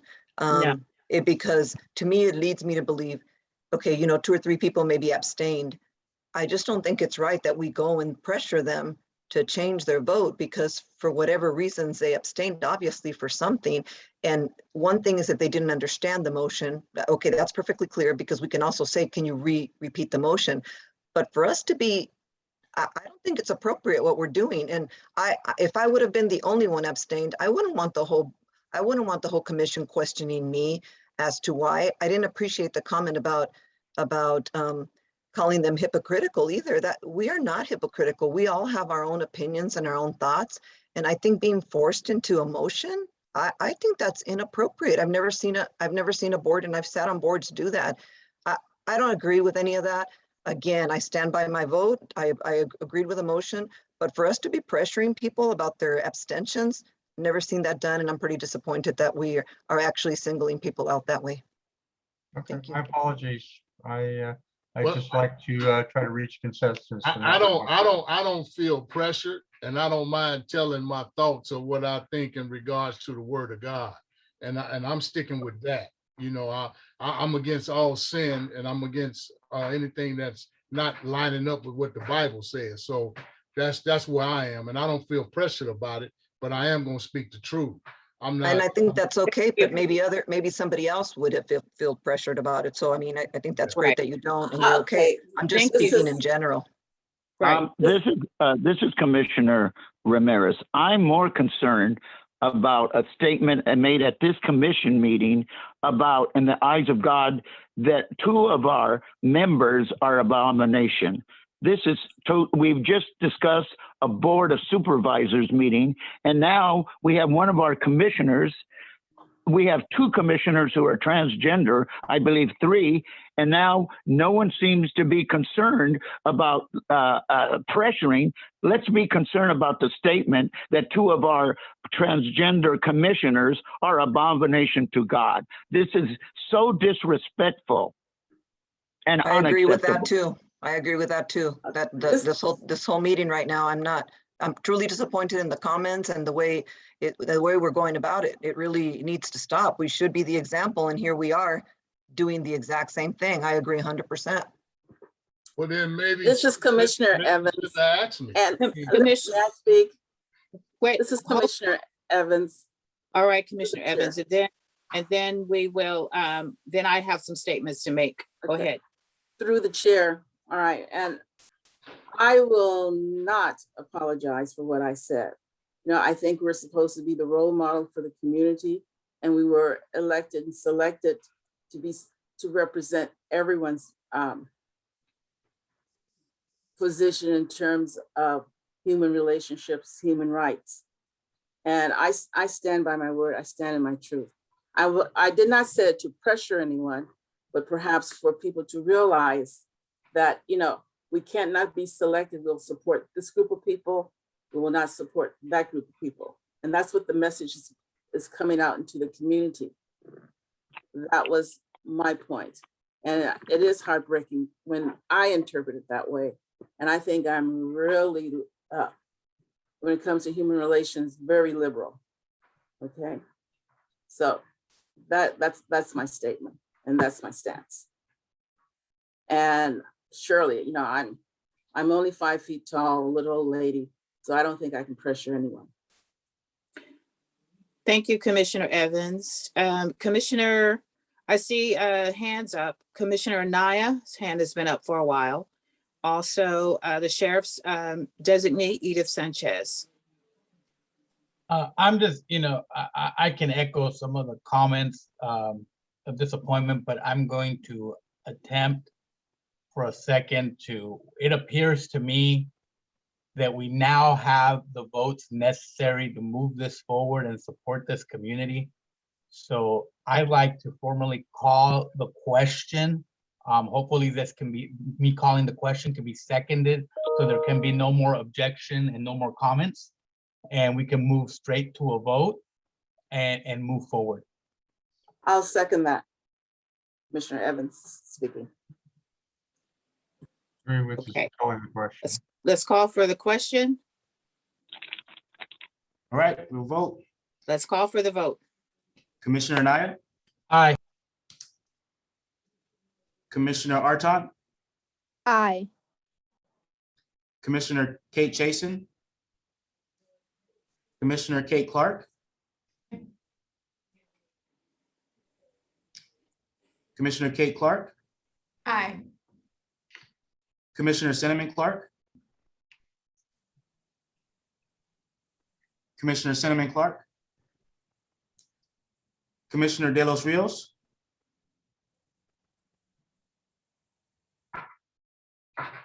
Commissioner De Los Rios,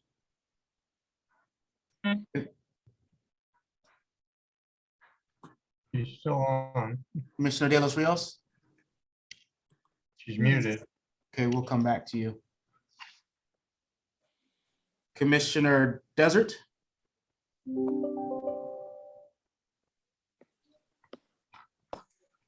You muted yourself. Commissioner Desert, Aye. Commissioner Angela Elliott Santos, Aye. Commissioner Evans, Aye. Commissioner Farouk, Aye. Commissioner Fowler, Aye. Commissioner Gillies, Aye. Commissioner Gore or Edith Sanchez on behalf of Sheriff Gore, On behalf of Sheriff Gore, aye. Commissioner Griffiths Jones, Commissioner Hassan,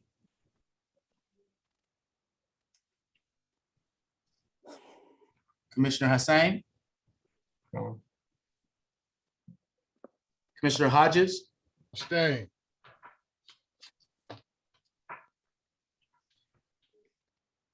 Commissioner Ismail, Aye.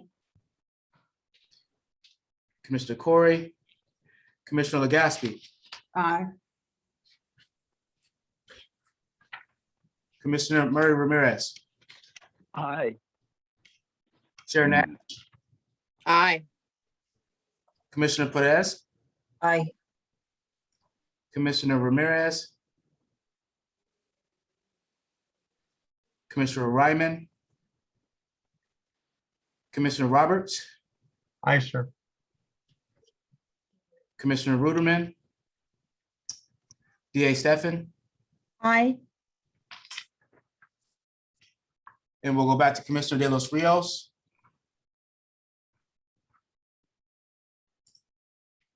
Aye.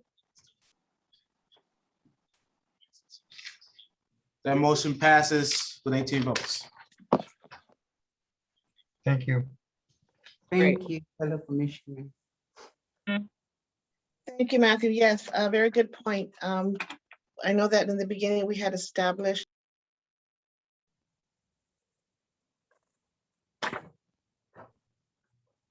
Hello? I'm sorry, Commissioner De Los Rios, was that a comment on your behalf? And Chair Nash, we still have hands up if you would like to take those comments before we move. Yes, please. More hands? Commissioner Perez, I'm sorry, I forgot to take my hand down. I'm good. Thank you. Commissioner Sanchez, or Edith. on behalf of Chair Ford. Are we revoting again? No, we already voted. I just. Your hands up. Yeah, your hands up. Oh, sorry, I wanted to confirm the vote on behalf of the sheriff. Thank you. Thank you. Okay. Commissioner Desert, you have your hand up. Yes, I do. Thank you. Since the beginning of this commission, I'm one of the original members. And in the founding documents, there are certain organizations whose voices were considered so important by our Board of Supervisors that our organization has a seat at this table. That includes the San Diego LGBT Center. And so I just want to say from the very beginning of this commission, it has been intentionally inclusive of our LGBTQ community and has included that community specifically as one of the many communities that we want to further human relations for in this region. And to hear Commissioner Hodges say what he said, he has a First Amendment right, and I respect that. And at the same time, that was absolutely hate speech that our fellow commissioners, including Commissioner Legatsky and Roberts, should not have to be subjected to in this space. Everyone has the right to their own religious beliefs, and I respect that. But if you cannot separate that from the mission and the values of this commission, I respectfully request that you resign. Thank you. That's what I was wanting to express, and I'm sorry that it came across as confusing, but thank you so much, Commissioner Kara. We have to also have Commissioner Gillies. Thank you. I would just like to, it's important enough that I would like to really echo Commissioner Desert's thoughts and feelings, and that we are all entitled to our own opinions, but words matter, and we should be the role models of how we expect the community to behave, and this should not be a place for hate within this commission. And that was just incredibly disappointing. And I don't know what the commission is allowed to do to act on that type of speech, but that type of speech is totally unacceptable in this forum. Commissioner Hodges and then Commissioner Roberts. Well, let me say this, you call it hate speech, but I call it what the word of God says, and I stick with that. Like I said at the beginning, I love everybody. If that's what you choose to be as a transgender, I still love you. But my piece is the Holy Spirit, he changed me, and I know he can change others to live according to what the word of God says. And when I was first asked to come part of this by the supervisor, Mr. Anderson, I told him where I stood. He understood that, and he asked me to be a part of this. So here I am. Now, if you want to put me off, you can do that, but I'm still going to stand on what on the promises of the word of God. So that's up to you. I'm not just gonna quit because the man asked me to be a part of this board. So if you want to put me off, but I'm still going to teach and preach what I do. That's not going to change. Mr. Roberts. I find myself in this position a lot because I deal with a lot of very conservative evangelical ministries, and I'm actually, being called an abomination isn't the worst thing that's ever happened to me in my life, but I temper that back from my comment with the First Amendment and the right of any human being to have their opinion and their thoughts about things. Do I appreciate it? Do I appreciate being called that? No. Do I appreciate the fact that Reverend Hodges has these beliefs and feels dedicated to a level at which I would never find myself dedicated to a religious conviction? But as the target of that comment, or one of the targets of that comment, I will accept his explanation that is the depth of his belief, and I will endeavor in the future to work with him and other people of that community to recognize that transgender people, and it's transgender people, not transgenders, is that we'll work on that little piece of English first. Transgender is an adjective, not a noun. And so that I've said my piece. So. And one more thing, I'm sorry. I did specifically want to question people about their thoughts because I wanted to have us be able to reach some degree of consensus on these issues. And it was not meant as an attack on any individual. Commissioner Fowler, we have 7 minutes, and I really would like to get to these school incidents on the agenda. Thank you, Chair. Just let me make this brief comment. I disagree with Commissioner Hodges' comments, but I do believe that we have several attorneys on the call. We got county counsel, we got the DA from the county of San Diego on the call, and several other people. Commissioner Hodges has a right to abstain, and that's what abstention. One of our other commissioners already talked about that. Is that when you abstain, you don't have to give an explanation. You just abstain from the vote, and people should respect that. And we wouldn't be in that discussion if that was the case. Okay, thank you. We took the vote, and the decision has been made. We have about 5 minutes left. I may need about 5 minutes of your time, but we do need to get to the school incidents piece, at least have a discussion about it.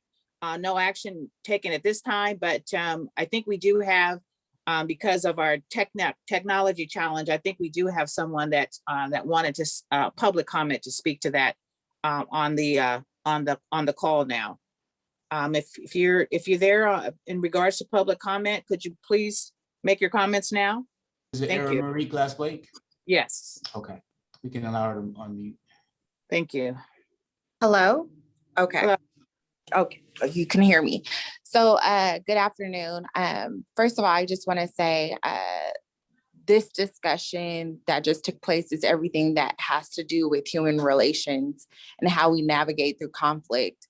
And I think we're seeing a lot of these things play out in schools, and young people don't always have the tools and the resources to be able to navigate through the conflict like you all just did.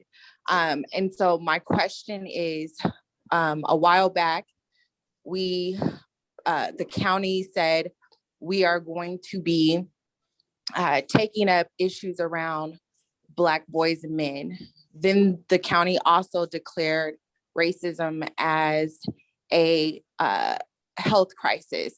And so we also know it's a public safety crisis. And so there's many of you on this commission that do the work. And I want to know, what is the actual implementation plan to make sure that we put a program together countywide to address the racial divides, not just the racial divides, but the bullying, do the restorative justice work that takes place. We know if you all adults are having so many issues navigating through these hard conversations and conflicts, our kids are especially having that. And that's showing up in our games, that's showing up in the classrooms, that's showing up in every aspect of the schooling system. And so I know we had this conversation almost a year ago. And so my thing is, I'm kind of beyond just having the conversation. What is the action plan? What is the implementation plan looking like? And you have people like myself who are willing to help roll out the plan, but we have to be really willing to do the work and put something out there. And this is what I believe the board is for. And so what does that look like?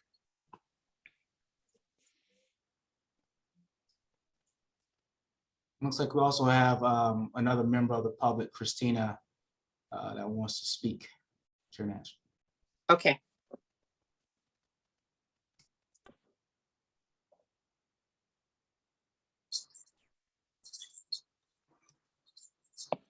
Hello, can you hear me? Yes. Oh, hi, this is Commissioner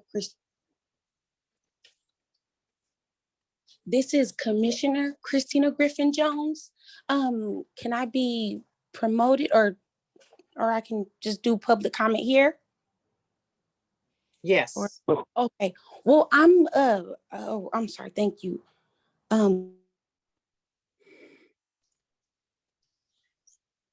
Okay, I'm unmuted now.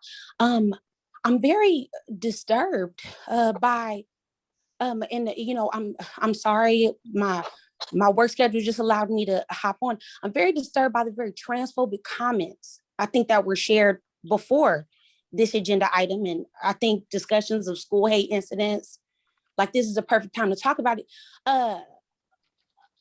There are Black trans students in San Diego, and I'm very uncomfortable, not only by like that a space like this, comments like that about trans folks could be said by commissioner. And I'm also going to be like, you know, holding multiple identities, right, exists too. I'm also disturbed by the amount of hate towards Black people in the commissioners that sit on this commission. I think that this meeting, I'm terrified and disgusted as somebody who was put on this board by a person who represents the queer community. This is not what Leon Williams like stood for. And I just think the language that's been used today to talk about trans folks, the behavior of people off of the commission towards Black people and towards trans folks has been disgusting. And I just wanted to make sure to voice how disgusted and discouraged and horrified that a commissioner was allowed to speak like that about trans folks, and no one stop it.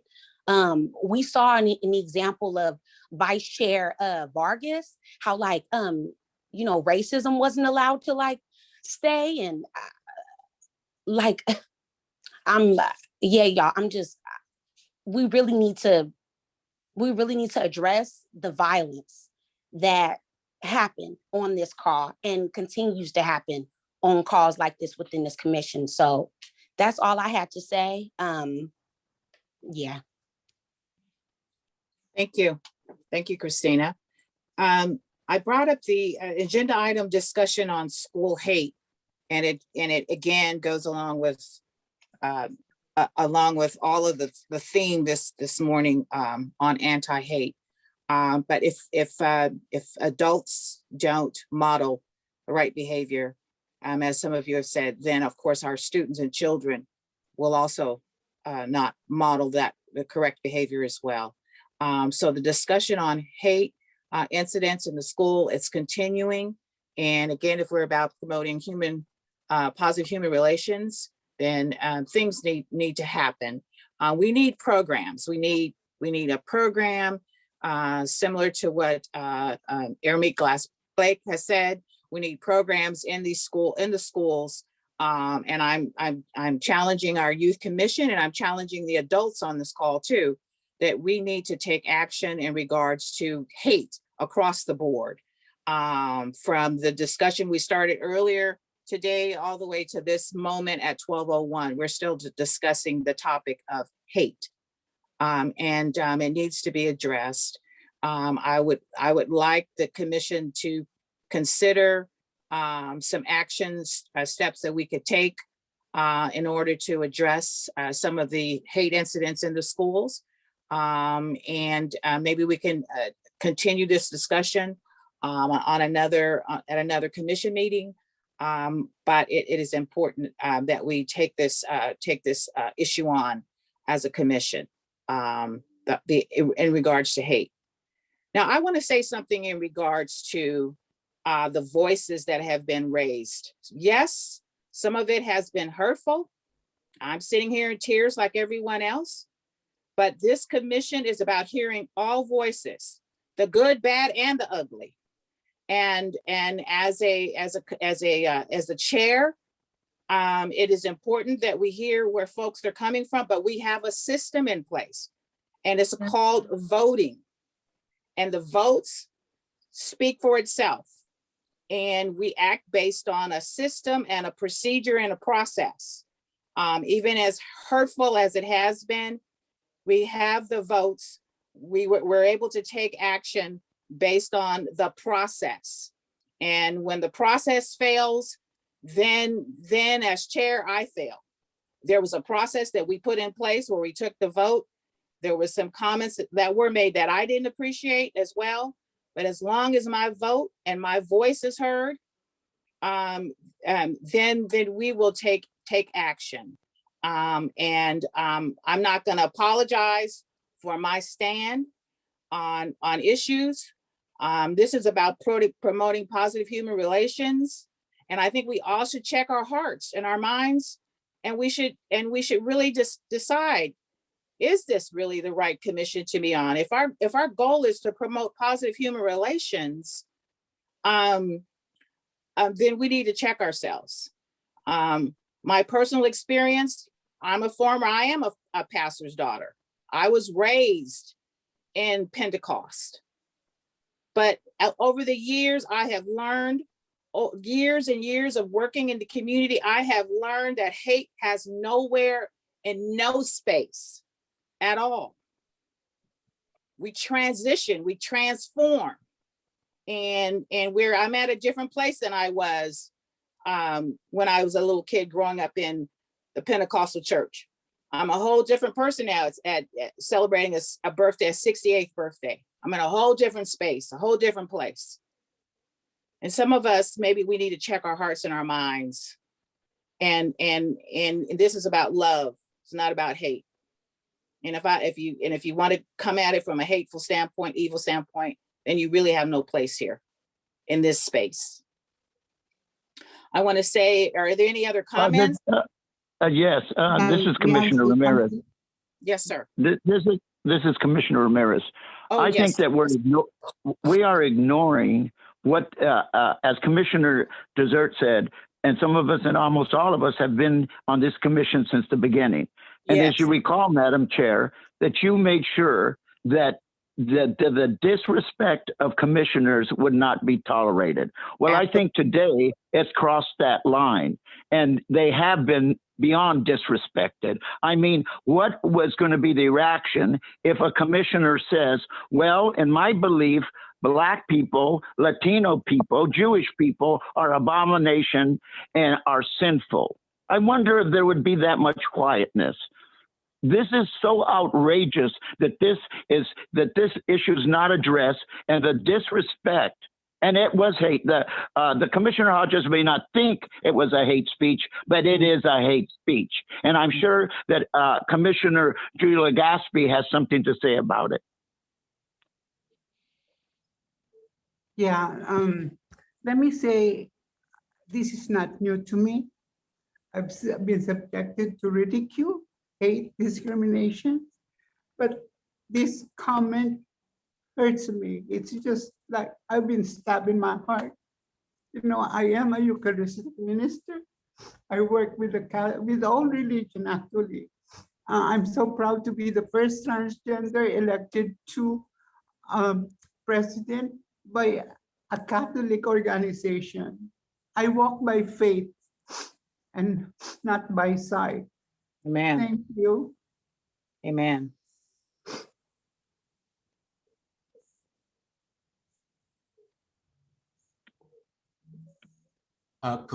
Chair Nash, we have Commissioner Elliott Santos, Commissioner Griffin-Jones, and Commissioner Fowler's hands up, and I need to double check to see if we still have quorum, and we are at time at 12:06 as well. Okay, I think I really am mindful for everyone's time. I have a commitment that we will adjourn as close to 12 as possible. So if you could make your comments really, really brief. We do have the Brown Act that we need to comply with, but outside of the Brown Act, there will be other discussions about this. I'm going to start with Commissioner Elliott Santos. Oh, go ahead, sorry. Again, just if we could keep it brief, and you can all call me one by one, but we need to keep this brief. Thank you. I recognize the time constraints, but I feel that I have to speak about this because it's based on someone's religious preference. And yes, we have religious freedoms in this country, but being a Native American person, religion was the entire basis of what happened to my people. And so we're on dangerous ground here because we are the commission, the Human Relations Commission. These kind of things can't be promoted. And although there is this technicality over the vote and the abstention and all of that, that doesn't stop what came out and the words that were spoken. And when you do truly believe in religion, which I also was raised going to church, and I also know that Jesus himself said he came to save all people. He didn't create judgments like that. You're talking about things in the Bible where you could take them and twist them any way. And those kind of people whose religions make them feel that they can't keep that religion out of the decisions of this commission, they truly don't belong on this commission. That's not what we're here to do. And it's taken up a whole lot of our times. And as I said, it's dangerous if you can't separate your own personal beliefs and what you have to pay for when you meet your maker and what you're saying that you're going to do to help the community teach peace, not hate, love and acceptance and kindness. And I am appalled at the words that were brought here, and it brings me to a place where I start panicking again, because these are the very things that caused the death, the destruction of my people and their culture and their ways, like we weren't even human. And so I think that this warrants a special meeting of this commission to discuss why we're here and the reason that we are the Human Relations Commission. And I'm sorry to take up the time, but I think it absolutely warrants it. Thank you. Thank you. Chair Nash, I just want to thank you for your comments, and I think that they were right on point. And I thank you for trying to manage this meeting and get your points across. They were well taken. Thank you. Thank you. Commissioner Griffiths-Jones' hand. Oh, okay. Okay. Commissioner? Thank you, Madam Chair. Yeah, thank you, Madam Chair. I hope that folks are, and I totally agree with the other commissioner that said that this does warrant a very special meeting. And I think that that special meeting is needed because I think that we've been centering and protecting the outlook too much of when we talk about hearing all voices. I am not in agreement with that, especially when we say that when we are centering voices that center white supremacy, center hate, center homophobia, transphobia, and center anti-Blackness and misogynoir. The harm that was seen today, it was because of different macro and microaggressions that specifically Black women on this call have experienced, queer folks on this call, I'm sorry, LGBT, I'm sorry, like folks on this call have experienced, and today's harm is because that type of stuff has been made to feel safe on this call. I think that it's important that we recognize that maybe the silence that happened was because of people's discomfort, calling out when hate happens on the phone. And while I'm really glad that all of us are appalled and expressing being appalled at this transphobic violence that happened, I want people also to hold that like you can't see queerness, and that there are people who are trans that are within our churches, are people who are trans and I'm lifting that up to be like, this is an opportunity for us to talk about the type of anti-Black violence that's on this commission, the type of homophobia, transphobia that exists in this commission within commissioners. And I'm excited that we're excited about rooting that out. But I think that it is important that we have a really important conversation about how other violence has been allowed to appear on this call. And it's time that we address it. Thank you. Any other comments? To Vice Chair Commissioner Arton, Evans. and then Vice Chair, and then Commissioner Evans, and Vice Chair Arton, and then Commissioner Evans. Okay. Yeah, sorry, I do have to hop off for a work meeting, but I do want to say that I do agree with the idea of a special meeting to discuss this issue, because I feel like, you know, we're running over time and it is an issue that we need to discuss. And with that said, as Commissioner Legaspi said, the transgender community is not asking for special treatment. They're asking to be treated with dignity, respect, and with humanity. And every single one of us is deserving of that, whether you disagree with their, you know, a person or not. So I just wanted to uplift that. Yeah, and on that note, sorry, I do have to hop off. Thank you, Vice Chair Warsan. Bye, lady. Okay, Commissioner Evans. Yes. Evans? Yes. Okay. I'm very much in agreement that we do some type of self-reflective workshop or meeting, and maybe even have someone from the outside to work us through this. And the idea about using the Bible was used to justify the enslavement of Blacks in the United States. So that's, you know, there's a thing about when I was a kid that when you point your finger at people, you have 3 pointing back at you and 1 pointing up to heaven, okay?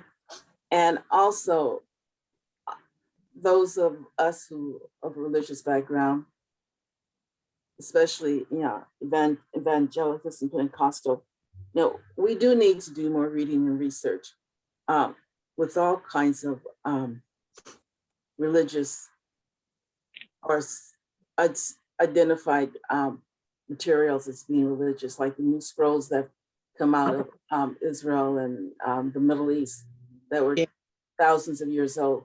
You know, I think we would do well to read and see what Jesus' relationship was with other people. Thank you, Evans. Thank you. Chair Nash, we also have a member of the public who wishes to speak. If you want to take a comment, Mike Alston. Dr. Alston? Yes. Yes. Can you hear me? Yes. Yeah, I just want to weigh in the fact that I believe the gentleman who spoke against LGBTQ was not in the right place. I'm over 60. My kids are in their 30s, and I can see a clear difference in how they see the world, how they're bringing the world forward, and how I was raised. And the momentum is in the young people's favor. It's true, religion has been used and abused for hundreds of thousands of years.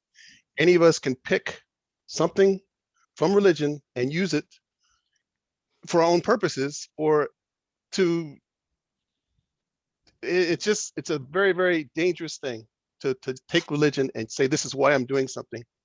It's why Christopher Columbus did very brutal things to Native people when they got here.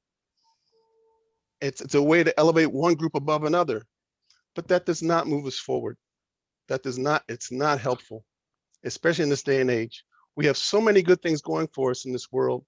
If we could only learn how to get along with each other. And when you know something is going to hurt someone else, you don't go there. You don't do that. You don't do that. You're bigger than that. Let's move the world forward. Let's not burn the mother down. Let's stay on the same page. Let's work together. Thank you. Thank you, Dr. Alston. Commissioner Hodges' hand up. Sure. Oh. What I would like to take under consideration that we consider a special meeting of some format and bring something back to the commission as soon as possible. But I really want to challenge your time. I really am very time sensitive. And so at this point, do we have any other comments? I'll give you 1 minute and we will adjourn this meeting, and I will take under consideration with Vice Chair Murray Ramirez and my Vice Chair Arton and seek the counsel of the county staff in terms of what direction we should go through in order to have a special time space where we can definitely a time of reflection going forward. Thank you all. I don't believe there are any other hands up. Thank you all for attending this call, and we're in this together. We're in this together, and we are about promoting positive human relations, but we need to definitely, obviously, we need to start with ourselves first. I love you all. Thank you for all the birthday wishes, and we will meet again very soon. Take care. Thank Bye, you. Bob. Happy birthday. Thank you.